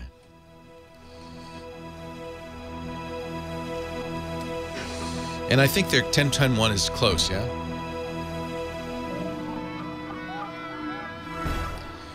Our podcast today brought to you by ZipRecruiter. We've used ZipRecruiter. It's a great way to find and hire the right people for your business. Now, I know that it's become easier to look for people thanks to all those job boards out there. But which job board's the right one for the right job for the right person? It's not always easy to know. That's why posting your listing on 50-plus job boards with a single click of the mouse is awesome. Plus, you get sites like Craigslist and LinkedIn and Twitter, all with one click. ZipRecruiter.com. ZipRecruiter.com/techguy. We got a special offer for you. The other thing that's great about ZipRecruiter, no more phone calls, no more emails. Sometimes looking for an employee is a real hassle. ZipRecruiter manages that process for you. All the job applications come in through their system, so it's very easy to find candidates in any city or industry anywhere in the United States. You post once, those qualified candidates will roll in, and then you can screen them right there in the interface. Screen them, rate them, hire the right person fast. It's an amazing system, and that's probably why over 250,000 businesses use ZipRecruiter and why we've set it up so that you can use it too free for the first 4 days at ZipRecruiter.com/techguy. If you are looking for somebody in your business, if you're a hiring person, more importantly, if you're not, but you have to do this, like me, this is such a lifesaver. ZipRecruiter.com/techguy. Give it a try, free for the next 4 days. Leo Laporte, the tech guy. 8888 Ask Leo. The website, techguylabs.com. techguylabs.com. Wayne in Fresno. Leo Laporte, the tech guy. Hi, Wayne. Hey, Leo, how's it going? It's going great. How are you? Not too bad. I'm going to ask you a question about one of your favorite softwares. Uh-oh. Outlook? iTunes? iTunes. That's just as bad. All right. Yeah. Well, here's what it's more for iTunes Match. I have a huge CD collection, and I was using iTunes Match, but they only allow 25,000 tracks. Isn't that just terrible? Isn't it? How many days of listening is that? It's like 3 months or something. It's a lot. It's a large number. But I've run up against it as well. 25,000 is the limit, yeah. So I had my most of my music on external hard drive, and it decided to die. So I was able to get everything back from iTunes Match, of course, but anything that I had that did not upload to iTunes Match, I've had to replace. Yeah. Is there something else I can go to that's kind of like iTunes Match? I bought a Western Digital MyCloud. Yeah, I would. Well, okay. Yes, there are other things like iTunes Match. Google has Google Music, but it only matches 20,000 titles. Correct. Amazon has a system that I think allows you unlimited titles, but you pay for it after a while. You pay for the storage. Okay. And there are other solutions like that. Amazon also has something called Glacier, which would let you back up everything. Glacier's cheap, relatively cheap long-term storage, but the trade-off is it's slow to restore. It's not online. It's nearline or offline storage. So you say, hey, I need my songs back, and it might be a day or two. That's not a big deal.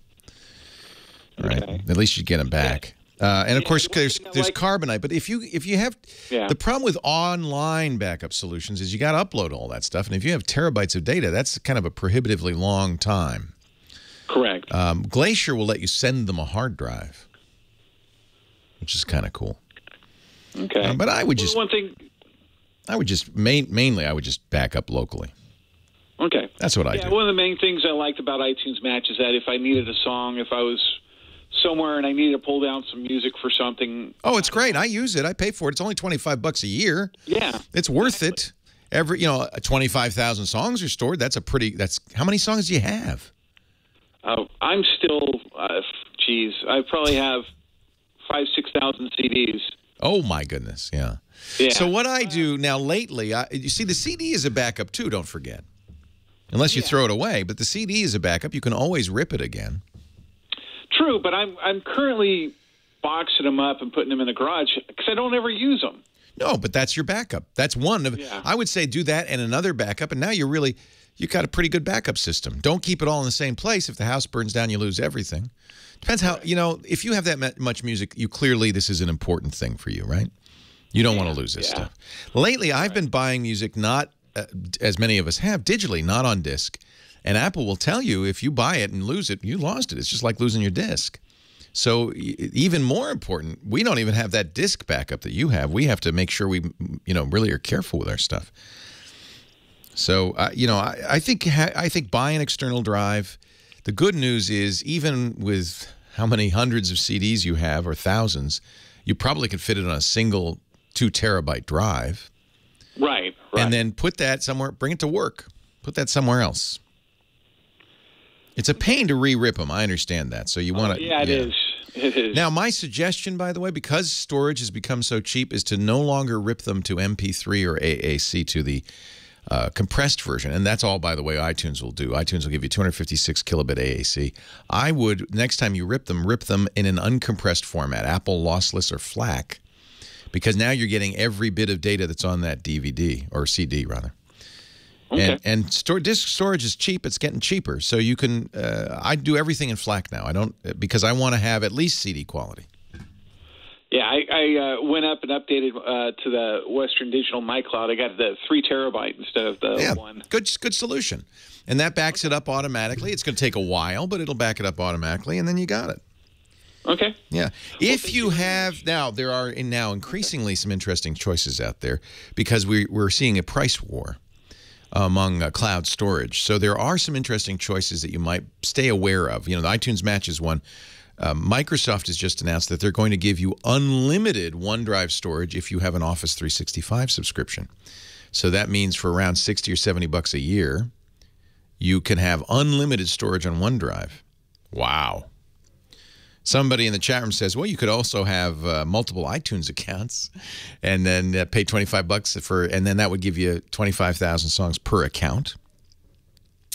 I don't think that's the best way to do it. I think what's going to happen now is OneDrive going unlimited is going to start the price war, and you're going to see Google respond. You might see Dropbox even respond, and there'll be lots of good choices. But I still think there's nothing faster and easier than just putting it all on a hard drive and then bringing the hard drive to work. That's a good backup. The key with backup, I've said it over and over, have 3 copies of everything, 2 of them on 2 different forms of media, hard drive and cloud or hard drive and DVD, and then at least one of them offsite, away from your main storage, so that if something bad happens, you can get it back. Linda El Segundo, Leo Laporte, the tech guy. Hi, Linda. Hi. I've really enjoyed listening to you in the past. Thanks. I didn't really need you then, but I really need you now. Help me, Obi-Wan Kenobi. So I don't know where to go with this little situation because I took it to the people I bought it from, and they said, well, we cleaned it up, but I still can't get Google Chrome, or my previously trusted website. Oh, that's not good. So it's a Windows machine. What version of Windows is it running? 7. Good. Like that version. Good. So somebody built it for you, a service built it for you. The place I bought it from, they sell custom-built computers. Okay. Now, they're responsible for the hardware, but they're not really responsible for what's going on the hard drive, especially if you get some malware on there, and it sounds like you did. Did they, when they sold you the computer, give you recovery disks? No. Okay. So this is something I would go back and say, look, I'm going to fix this, but I need Windows install disk, and you owe me one because I have a licensed copy of Windows. Now, I do have the disk that when you have to start it up. Is that what you mean? It might be. What does it say on the disk? It either will be a Windows install disk. That's my preferred choice. But Microsoft charges This company that built this is called an OEM, an original equipment manufacturer.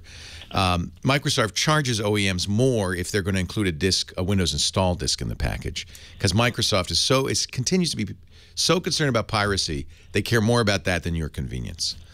And so, unfortunately, most OEMs do not include a Windows install disk, but they might include a disk that says System Recovery Disk. Is that what it says on there? I have it in the computer, and I'm trying to get it out now. Yeah, well, you don't have to get it out. But yeah, it's an install disk. Good. So the best thing to do at this point is I would say, you probably got some malware on there. It's a little concerning that there's some sites you can get to, but some you can't, right? Right. Yeah, malware does that because it doesn't want you to search for antivirus solutions. So what I would do is I'd back up your data, wipe the drive, and reinstall Windows. That's the only way to be sure you're clean. Leo Laporte, the tech guy.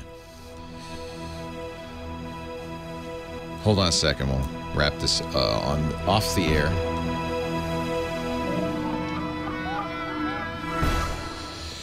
So, you know, the unfortunate thing is if you get malware on there,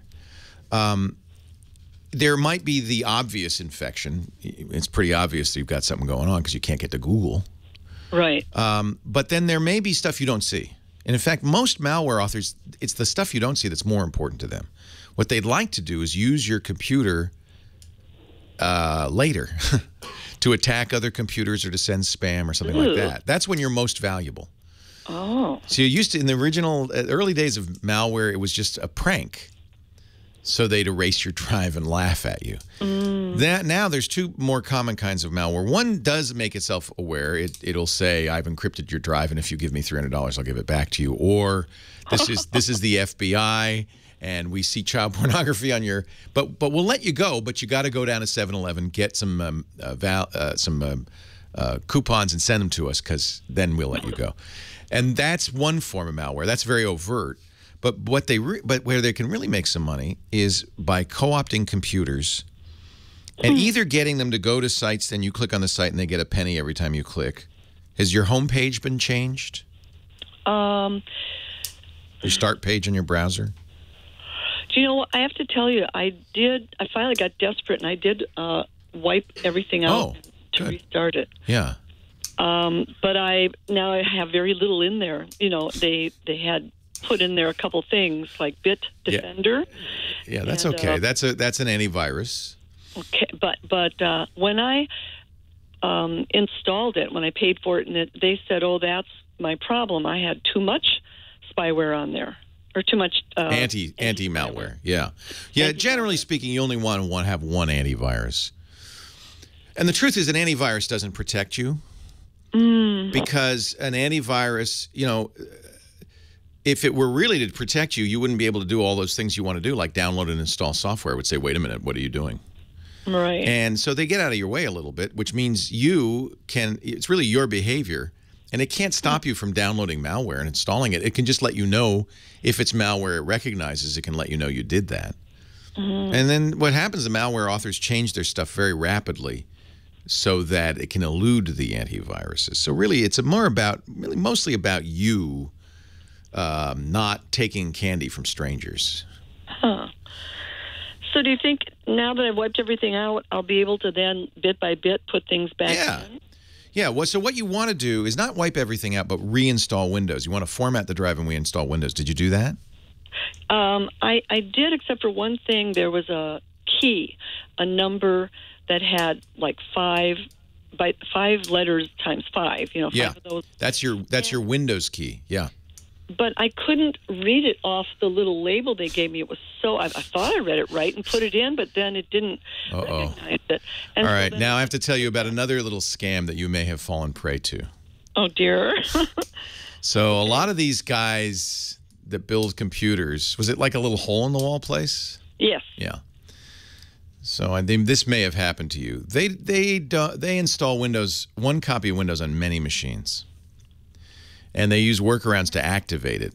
But you can never install it again because that serial number has been used more than once already. Wow. And I suspect if you entered it carefully and it's exactly the same serial number and it doesn't authenticate, yes, that's what they did.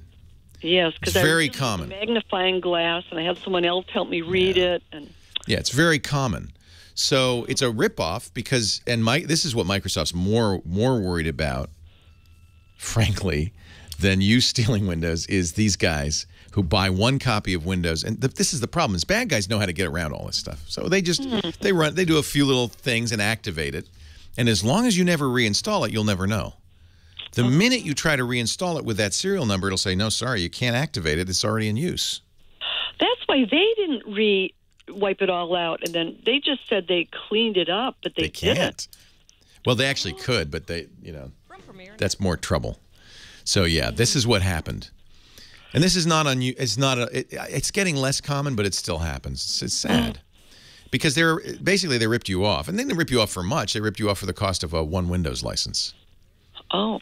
Well, how do I get another one? Go to Microsoft, and you can buy one. Oh. Okay. And I think it would they'd be very happy to hear who you bought it from.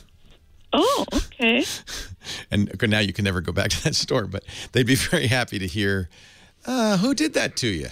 Because they're ripping off Microsoft for a significant amount of money. I mean, it's only $80 for you, but it's times however many people they built PCs for. Well, I dropped $700 there for everything. The screen and the this and the that. Then I go back and I gave them another $80 to run their diagnostic and then to clean it up, and I'm still nowhere. Yeah. I still got this model. Next time, get a Dell. Oh, you're so right. Yeah. I just thought they were 2 blocks away. I know. You know what? It's not your fault. I don't blame you at all. But this, it's not an uncommon little ploy. Okay. Most of these hole-in-the-wall guys do that. So go back to Microsoft. Is there a number? I can't remember.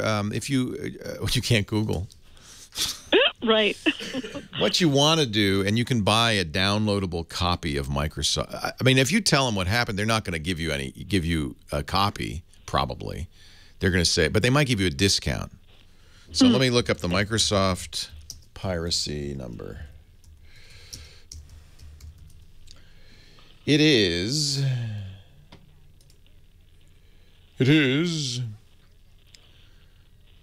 Hold on, Google slow. 888. No, that's not it. That's you.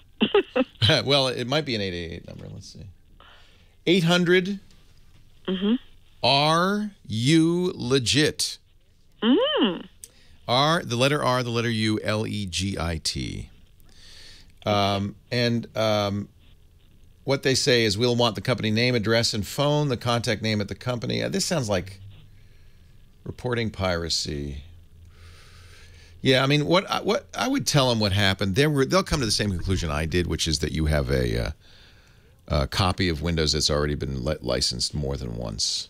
What you want to do is get them to give you a discount on a legitimate serial number. Then, you'll get a new number. That'll be 5 letters, 5 groups of 5 letters. You'll get a new one, and then you'll enter it, and everything will be okay. And now you can wipe. Now you did the right thing, which is reinstall Windows, wipe the drive, reinstall Windows, and everything should work fine. And that was very scary to do. Yeah, but good for you. You did it. I did. I thought, and yeah, you're going to go back to the way it was, which is very little stuff. So they put a lot of software on there too? Well, not that much. A few things. Those probably are not. Those may well be pirated as well. Yeah, they put WordPad. WordPad's free. That's okay. Okay. That comes with Windows. They didn't put anything on there. That should come with Windows.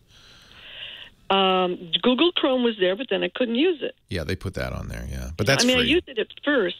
And here's the strange. You didn't get Microsoft Office or anything like that on there. No. No. Yeah. See, that would be pirated if they did that. Oh. No. It was the strangest thing was the keyboard quit working.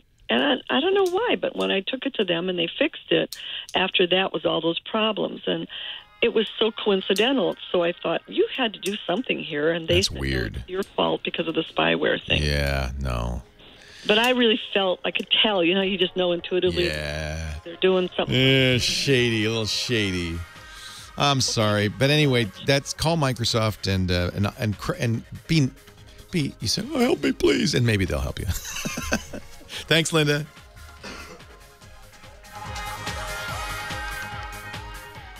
Leo Laporte, the tech guy, 8888 Ask Leo. That's the phone number. We like to talk tech. Anytime. 888-827-5536. Toll free from anywhere in the U.S. or Canada. And outside those areas, you can also use Skype and call us, and it won't cost you anything. We also have a website. Good website, I think. It's free. You don't need to give us any information. I don't want your serial number. Just go to techguylabs.com, and that's the place where you'll get more information about things I talk about and so forth. Got an email from my friend Gary Koffler this week, kind of a sad email about a friend of his, Bob Bishop, who was a very well-known early Apple employee, early Apple programmer. Really interesting fellow. He had worked at JPL. He had a master's in physics from UCLA. He worked on Apollo 17, the last mission to the moon, but really got into computers when the Apple computer came out, bought an Apple I, traded it in for an Apple II, and was eventually hired at Apple by Steve Wozniak, the creator of the Apple computer, as a senior software engineer. If you have an Apple II, you probably played many of Bob's games, including some of the early graphics games like Star Wars and Rocket Pilot, Saucer Invasion, Space Maze. He did a radio show out of Santa Cruz for a long time called Thinking Machine. It was a puzzle and computer show, great show. And I'm very sad to say he passed away. We're not sure exactly when, recently, I guess. Just wanted to mention that, and condolences to Gary and all his friends. Bob Bishop, one of the early pioneers of microcomputing. And I think Woz says something like, they're all going. They're all going. They're going around me. 8888 Ask Leo. That's the number. Back to the phones we go. And Bob in Salt Lake City. Bob, Leo Laporte, the tech guy. Hey, Leo. Thanks for taking my call. Appreciate it. My pleasure. I had a quick question about securing data. And I've got a HP laptop, and I've got some sensitive data on there that I've secured with BitLocker. Good. That's the built-in Windows encryption. It's very good. Right. And recently I subscribed to Carbonite. Okay. And so I've got that on my computer now. And what I've realized now is that I shut my computer down, I turn it back on, my data is secured with the BitLocker. I haven't unlocked it.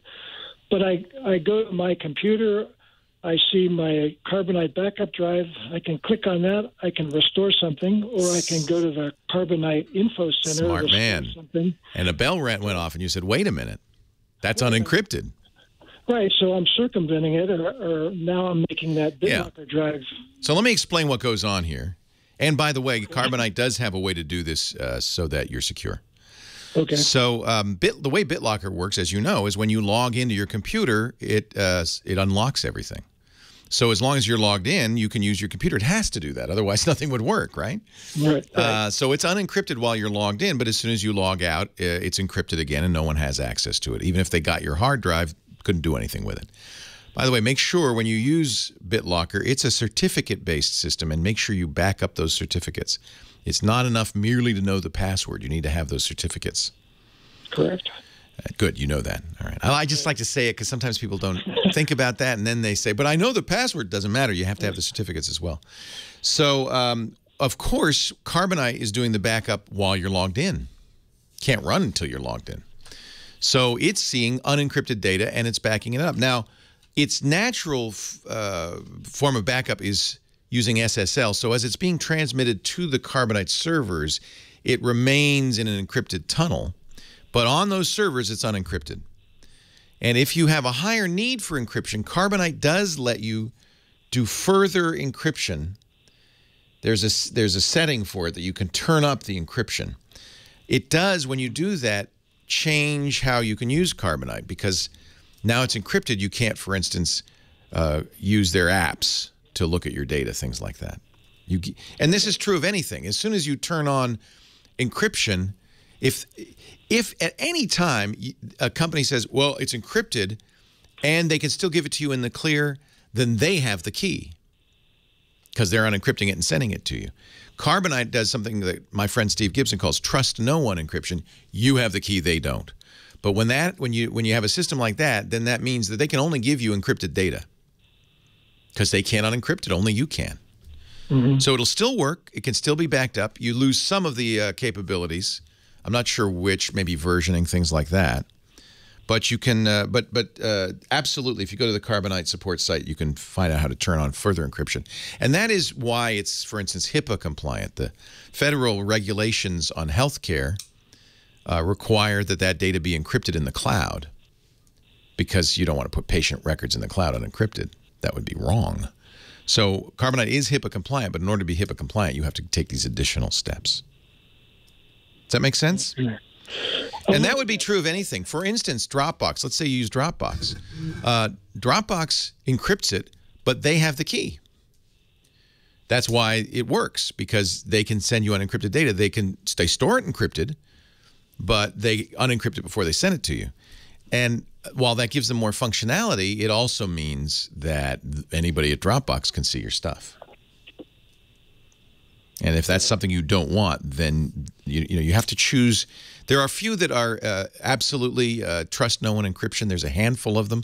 Carbonite is one of them. There are Dropbox-like synchronization programs that also work that way, but they're not quite as convenient. But there's always a trade-off between convenience and security.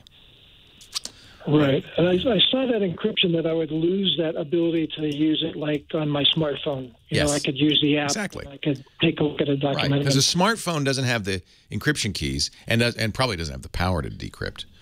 Right. So the whole idea is Carbonite will keep it encrypted for you on their servers. It's just you lose some basic functionality, but nothing too much. I think it's a good choice.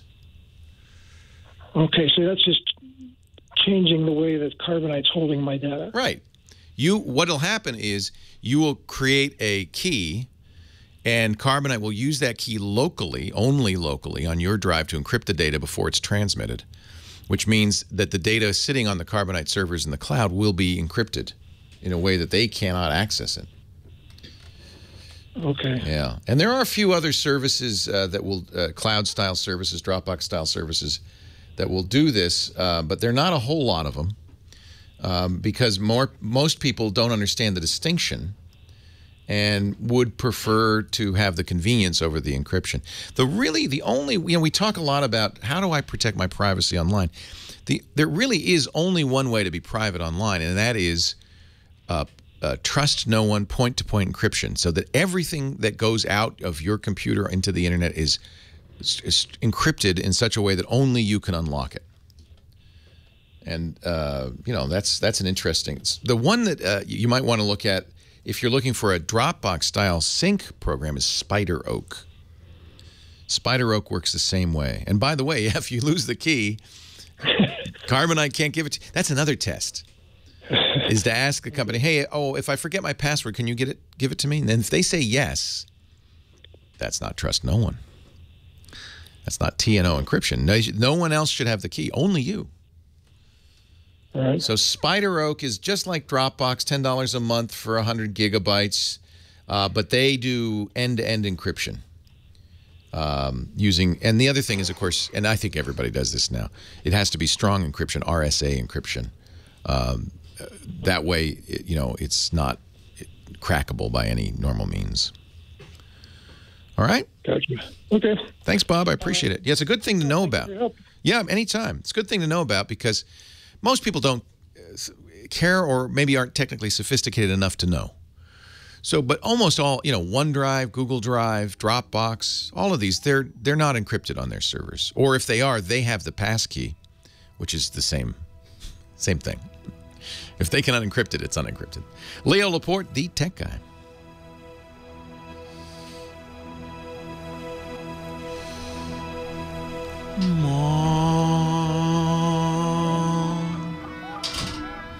Yeah, it's a good thing to know. It's a hard thing to explain.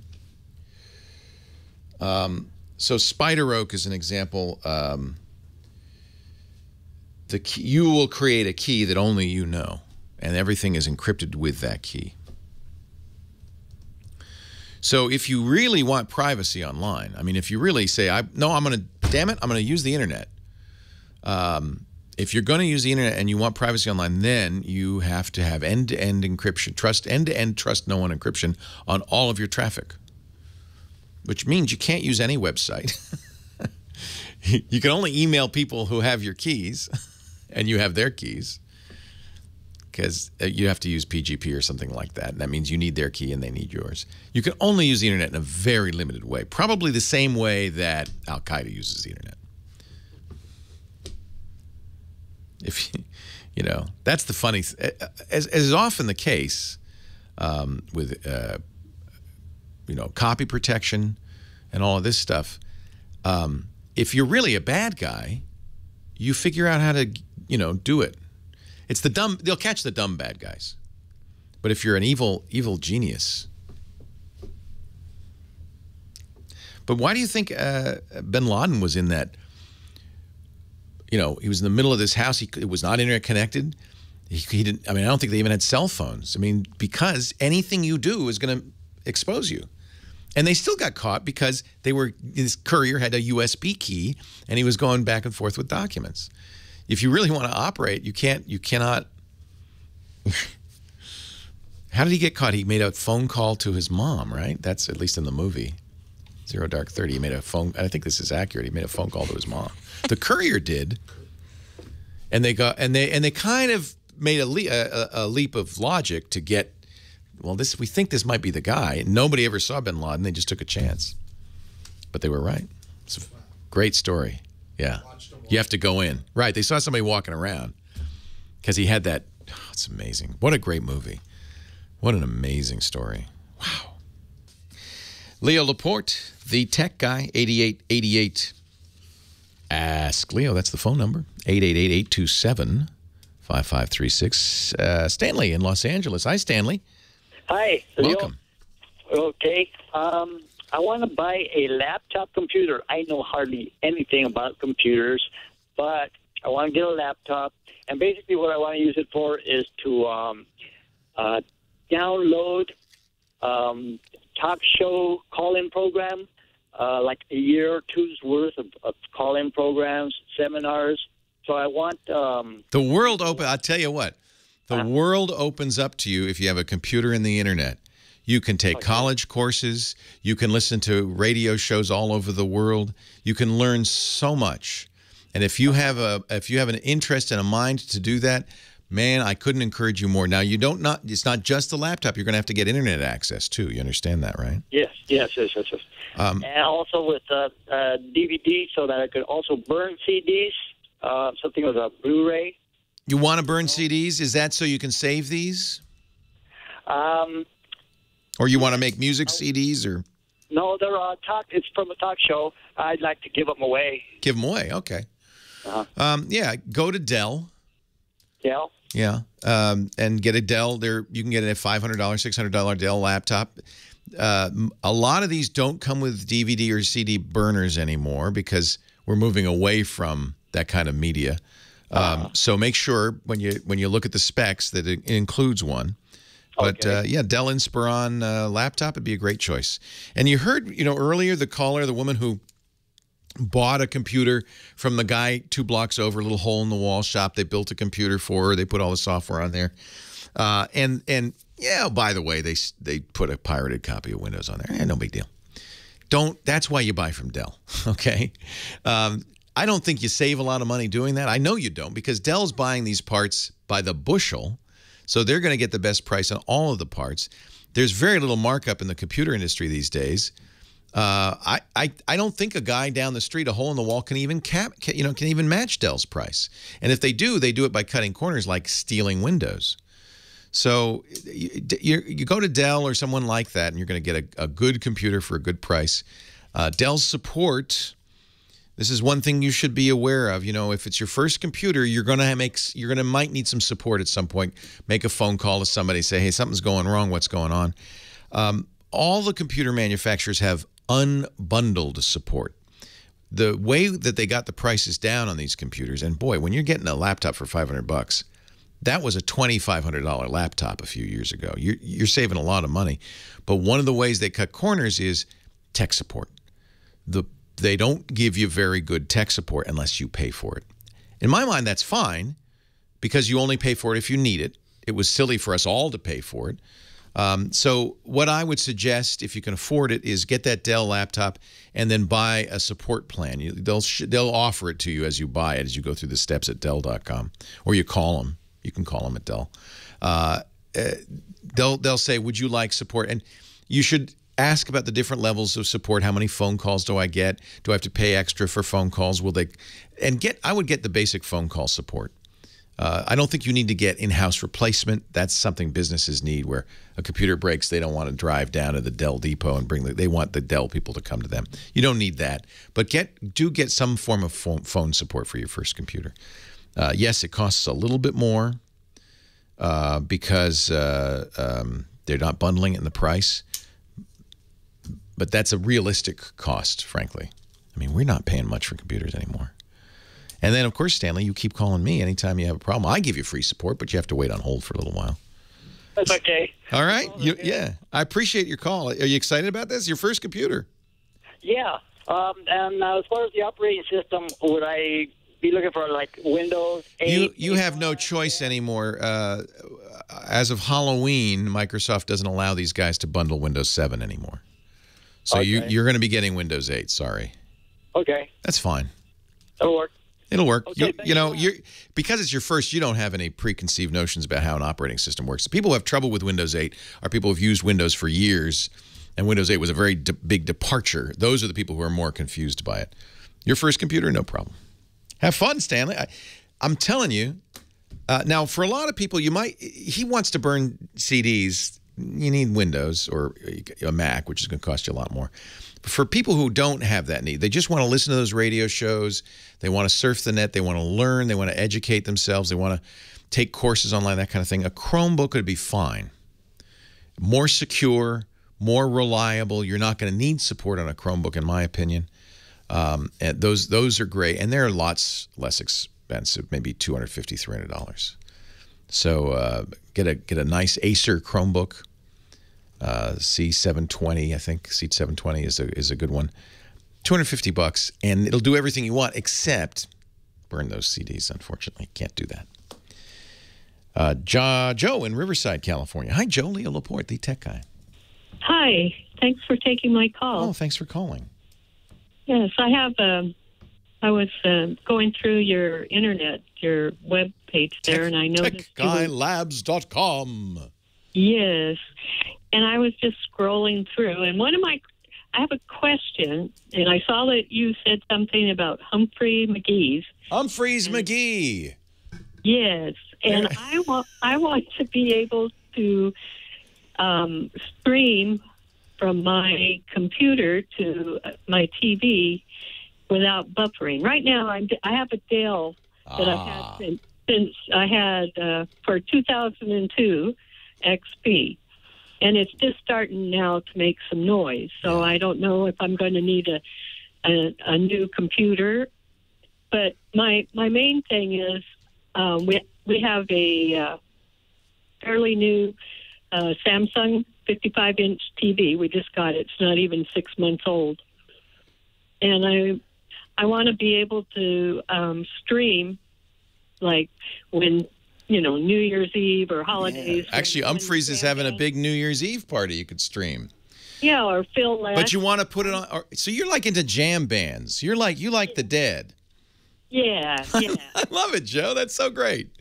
Phil Lesh. The Bob greatest. Weir. Love them. Yeah. Yeah, Bob Weir has built an amazing streaming studio, and they do concerts from Bob Weir's studio all the time. Yeah. So you want to watch that, but you don't want to watch it on a computer. You want to watch it on your television. Yes, if that's possible. Absolutely. $35 for a Chromecast. That's a Google plugin. Now, do you have an HDMI port free on your TV? Yes. Yeah. So the way Chromecast works, it's cheap, $35, and the way it works is kind of interesting. You'll use your smartphone or your laptop to choose the content. Some content, like YouTube, is Chromecast enabled. So anything on YouTube, including YouTube Live, you can stream. And so what you'll do is you'll go there on your phone or your tablet or your computer. You'll say, stream it to my TV. You'll press go, and then you're watching it on your TV, but controlling it from your phone. Now, hang on for a second, because Umphreys might be a little bit more complicated, but stay tuned. Leo Laporte, the tech guy. Here comes my Umphreys McGee expert. Oh, there's a Roku app. Okay. Actually, Rockwell might be on other platforms, too. Yeah, see, this is the issue. If it's not yet Chromecast enabled, then you have to either do it in a Chrome browser in a tab, which may work. Go to TourGigs. Well, check out Rockwell, but TourGigs.com, they have a paragraph on what their streams are compatible with. But she's getting buffering, and so that may, I have to talk about that a little bit, too. Yeah, that. So TourGigs is the company that is doing this for Umphreys and others. Right. Who does it for Bob Weir, I wonder? All right, so let's see. So we want a support page or something. Just go click on one of the shows, and there should be About Us. Then oh, that paragraph over there, does it say anything? Rockwell, see, it says Rockwell. Where? Rockwell. That's not right on the player. The player says. Oh, that's the player is Rockwell. Yeah. So. Yeah. So there's a when you go to buy something, there's a big paragraph on all the different things. You know, it doesn't run on IE very specifically. Yeah. Let's see if Rockwell's. See, everything should support Chromecast eventually. Yeah. So there's a Rockwell Roku channel. Right. So that's probably the easiest way to do it. Yeah. The interesting thing about doing that, it's as opposed to streaming it, it's 15, 30 seconds late. It's faster. No, behind. Behind her. Yeah, it's behind. So you find out what the next song is from Twitter. Oh my God, they're playing. Exactly. Bucket of rain, bucket of rain. All right, I'll be right back. Little Umphreys McGee to kick off the segment. That's because Joe wants to watch Umphreys McGee and other live concerts streaming on our big screen TV. You know, if it's Umphreys specifically, they use a streaming package called Roxwell, Roxwell, and there is a Roku app for that. So there are a number of ways to make your television internet aware so that you can start watching content that's out on the internet. I mentioned the Chrome Key. Chrome Key. That's cheap. That's $35. Roku also makes a device. They make a $40 Roku stick, or you can get the $99 Roku box. All of these do the same thing. They connect to your TV via HDMI and then connect to your internet, whether it's via Ethernet or Wi-Fi, and they get the stuff over the internet. Apple TV, if you like live streaming music, Apple does an iTunes festival every year that is amazing, a whole month of live concerts. But it probably isn't the best choice if you want to watch Bob Weir or Umphreys McGee or Fish. Right. Yeah, you'll need to use and that's the problem, is there's no one way to do all of this. Now, you also mentioned buffering. Yes, it buffers on my computer. That worries me a little bit, because that could be the computer. There is a lot of work in playing back streaming video, and it may be the computer itself isn't keeping up. But usually when you get that, it's your internet isn't keeping up. And no box is going to fix that. That's an internet issue. What kind of internet do you have? The AT. DSL. Okay, it's from AT&T. It's DSL. Oh, okay. Yeah. Is it UVerse, or is it just the regular AT&T DSL? Just the regular. Okay. So you could go to AT&T, and depending on how far you are from the central office, you might be able to get a higher speed tier. A lot of times DSL, especially the basic DSL, isn't very fast and is barely enough to watch streaming video. Streaming high-def video, you'd want 5 megabits per second pretty consistently. You wouldn't use all of it, but you use most of it. You may have 1.5 megabits per second. That's kind of the base DSL, and that's probably not going to be fast enough. And that's when you get buffering. Oh, okay. Yeah, buffering means it can't keep up with the stream. So all of these devices and even software on your computer, the first time you connect to a stream, you notice there's a delay, maybe a 30-second delay. What's happening is the software is collecting packets of the video stream before displaying them. And usually it'll get 30 seconds ahead and then starts playing it. So you wait 30 seconds and now it starts to play. That means it's created a 30-second buffer of data. And that buffer will shrink every time a packet of data is lost or doesn't arrive or arrives out of order. Because if you think about it, to play streaming audio and video well, you need to have every bit of data arrive in order on time in a timely fashion. The buffer gives it a little bit of leeway. If, you know, if, oh, this packet was a second late, no problem, because the buffer's 30 seconds ahead. But if it was a second late, now it's only 29 seconds ahead. Another second late, it's only 28 seconds. And eventually, if your internet stream is not keeping up, it will use up the 30-second buffer, and then the video pauses, and the 30-second buffer has to be filled again before it can start. So you get a pause, and it'll say buffering. It's filling up the buffer again. So that usually, it can be a lot of things. I mean, it could be internet congestion out there on the internet, but it often is, you know, nowadays, if it happens all the time, it's probably your internet connection. Oh, okay. Yeah. Because when you pay $14 to, you know, to see a live concert, and you get a little discouraged. That's frustrating. You know, but think about it. What we're doing with live streaming video is pretty amazing. I mean, you're getting HD video streamed live from an event. That's pretty amazing. And so you might want to spend a little more on your internet access or look for a faster solution. That will make a big difference. Oh, okay. When we went to Lockin in Virginia, they were streaming some of that for the people that couldn't go to the festival. So I know somebody's able to stream. So. Oh, yeah. If you want to watch this show, you go to live.twit.tv, and we're streaming video now. And we're streaming high-quality video. And barring issues, and remember, this is bleeding-edge technology. I mean, we're not a television station, but barring any issues, you should get it without buffering. If you are getting buffering, we offer a variety of stream sizes. So we have a slower stream, and then for people with more capacity, we have a higher quality stream. Try that, and if you get buffering on that, then it's almost certainly your internet connection. Okay. Okay. And other than that, like the Chrome key, is that what you said might work? Yeah, Chromecast. Yeah, I said Chrome key, but it's Chromecast.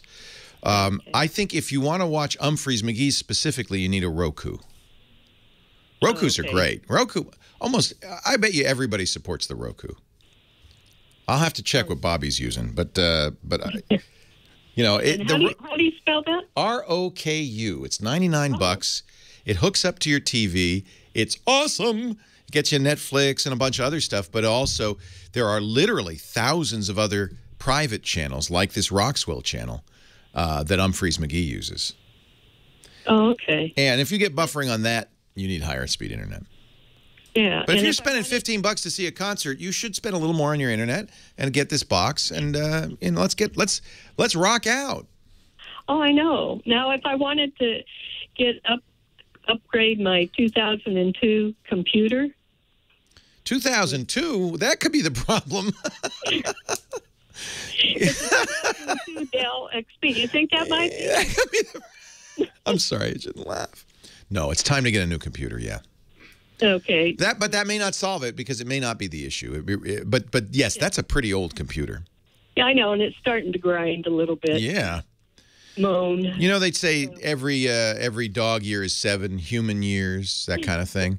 Computer, it's 1 to 15. Every human year is 15 computer years. Oh, wow. So your computer is 12 years old. Let's see, that's 180 years old. I think it's time to get a new. Finally.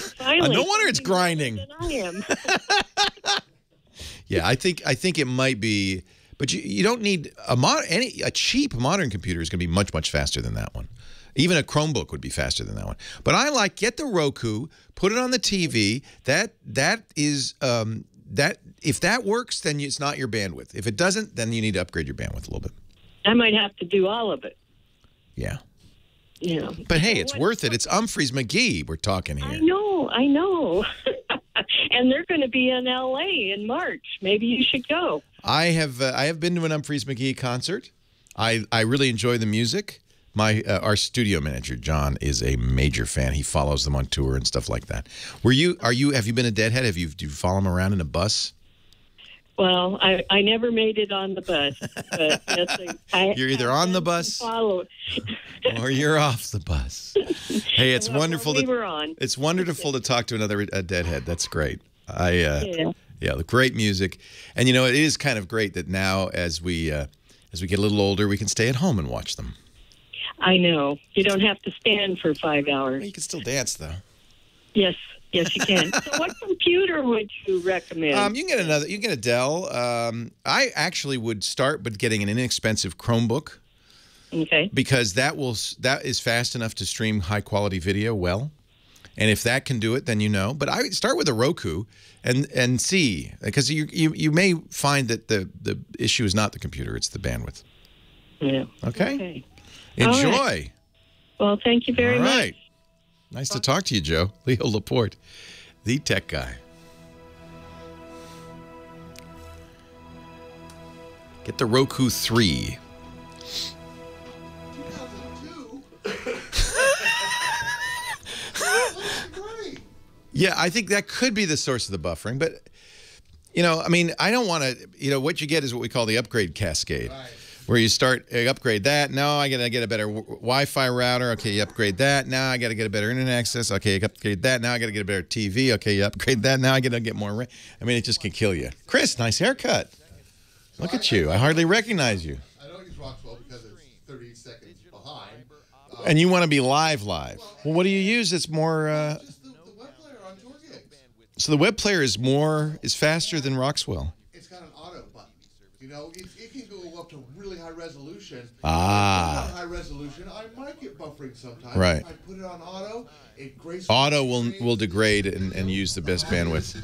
So if you're doing that and you do it in a Chrome, you could Chromecast that Chrome tab to your TV. That's all you'd need. Yeah.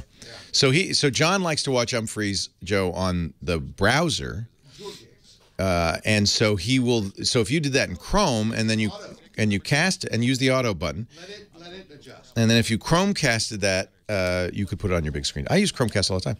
We watched a movie last night on Chromecast. It was so much fun. I just love the Chromecast. And the Chromecast, I think, does 4K on Netflix if you have enough bandwidth. And most of the time, you get you're watching it in high def. Live, with audio. Well, that's the thing is they're obviously using good encoding. Oh yeah, it blows my mind. Yeah, because the video is not as important as the audio. And the video will degrade, and the audio will stay. That's the key. Yeah. Can I help you, Chris? No, I was just standing with John. Just listening in on the fascinating conversation about.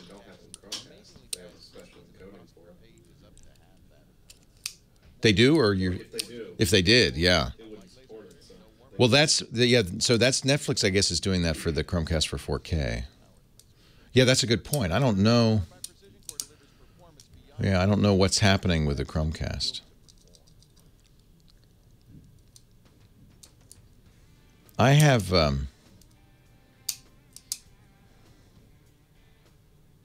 charge by the concert. Yeah, so there's a variety of ways you can do this. You can buy a package, you can buy a tour, you can buy a concert. John will tend to buy like tours. How many Humphreys McGee concerts have you seen? How many Humphreys concerts have you seen? 59. Yeah. But Humphreys is nice because it's never two the same, right? Oh, yeah. Unlike some bands. Right. What happened? That's good. I just reloaded the profile. Oh, thank you. You fixed it. Whatever was wrong with it. It got louder. It got louder? That's probably because there's a default. Right. Oh, yeah. I'll show you something later. All right. You don't need a dedicated remote for the Chromecast. You use whatever you first cast it from. So this could be your dedicated remote. In fact, that's often what I'll do is I'll use a tablet as a dedicated remote. It's really great. So I did last night. We were watching The Departed. I used my Android phone to get it started. And then my Android Wear Watch puts up the name of the movie and a start-stop button. So I can actually start and stop it from my watch, which is pretty awesome. That's a dedicated remote. Anywhere in the Wi-Fi. So I can go to the bathroom and press stop or whatever. 16 Ted Niners beat the Giants. Apple is at 114. That means they're over 800 pre-split. That's amazing. Leo Laporte, the tech guy, 8888. Love Johnny. 88, ask Leo. Hate to interrupt Mr. Cash.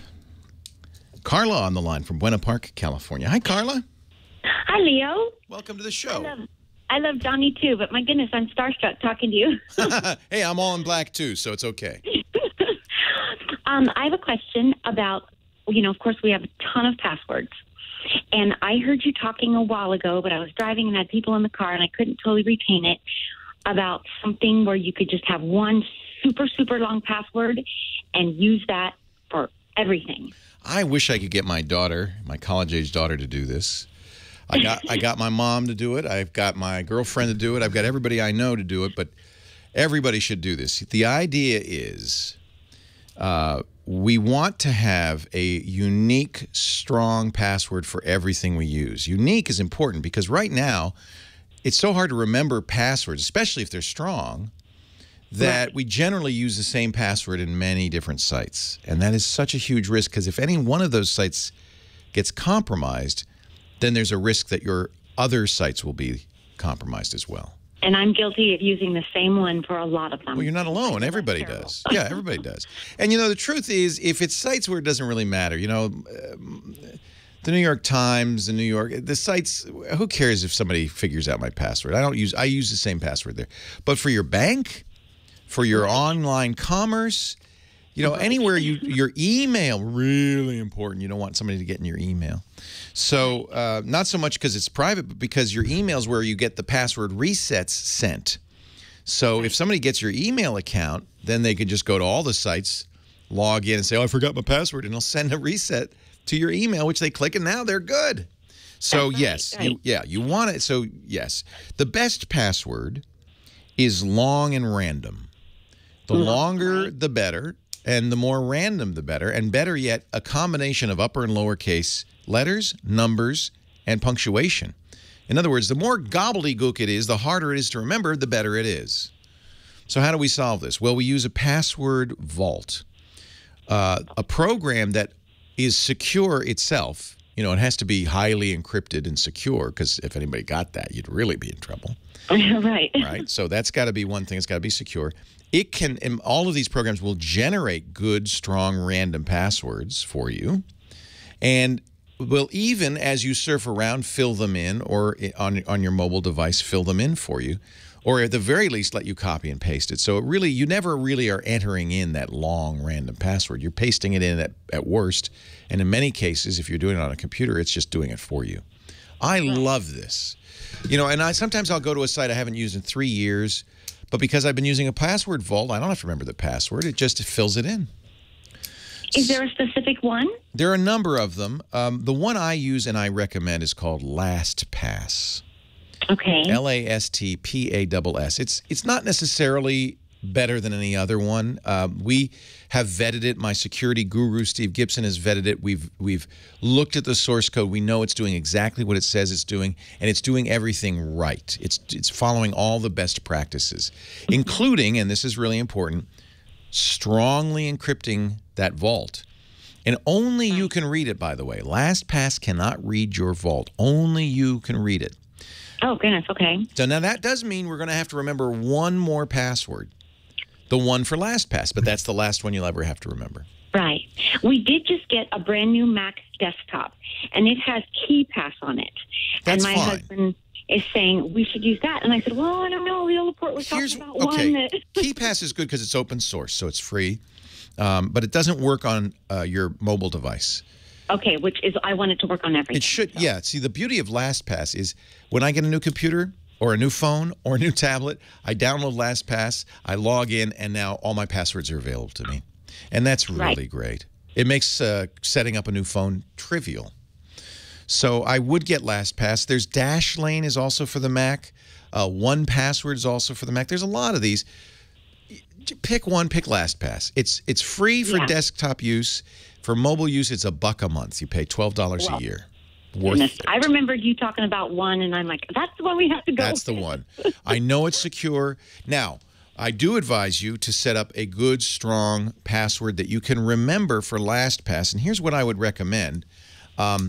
Use a trick. Use a mnemonic for that password. Don't use your birth date, your husband's birth date, your anniversary, your dog's name. Don't use anything like that. Right. What I do is I'll take a passage from a book or a lyric from a song, and I'll use the first letters of each word. So one of my favorite novels, The Tale of Two Cities, it was the best of times, it was the worst of times. Now take that sentence and use the first letter, capitalize the beginning, capital I, lowercase w, T, B, O, T, comma. We got a punctuation in there. And then, and if you really want to be secure, then add your childhood phone number to the end of it. Oh, okay. Because you never forget that, do you? That's like burnt into your brain. Mom and Dad said, I know remember. it right now. Yeah. I know it right now. And you probably are the only one who knows it. But remember, even that by itself isn't enough because you've added something else to it. So combine those two. Now you've got a very long 20-character password that looks pretty random. It's not. You can reconstruct it. You'll never forget it. One hopes, because if you forget it, by the way, you lose everything. So yeah. It's okay to put that on a piece of paper and stick it in a desk drawer, because a bad guy's not going to go through your desk drawer. Right. Thank you so much. You're welcome. It was so great to talk to you. Nice to talk to you, and I'm really glad you brought this up, Carla, because it is so important. And you know, it's a little bit daunting, especially now. The first step is to go through your major logins and change all your passwords. And maybe before you do that, you have to develop some faith that LastPass is going to work. So use it for a little while. Get some trust in it. I trust it absolutely. I love it. I can't live without it. It's fabulous. But you want to make sure you're really comfortable with using it and trust it. And then go to Amazon, go to your bank, go to your email account, and change all those passwords to nice, long, random passwords, and you'll feel so much better. Another step you could take, which is a good one, is to turn on second factor. This is also very valuable. Not everybody will do this. Your bank probably does.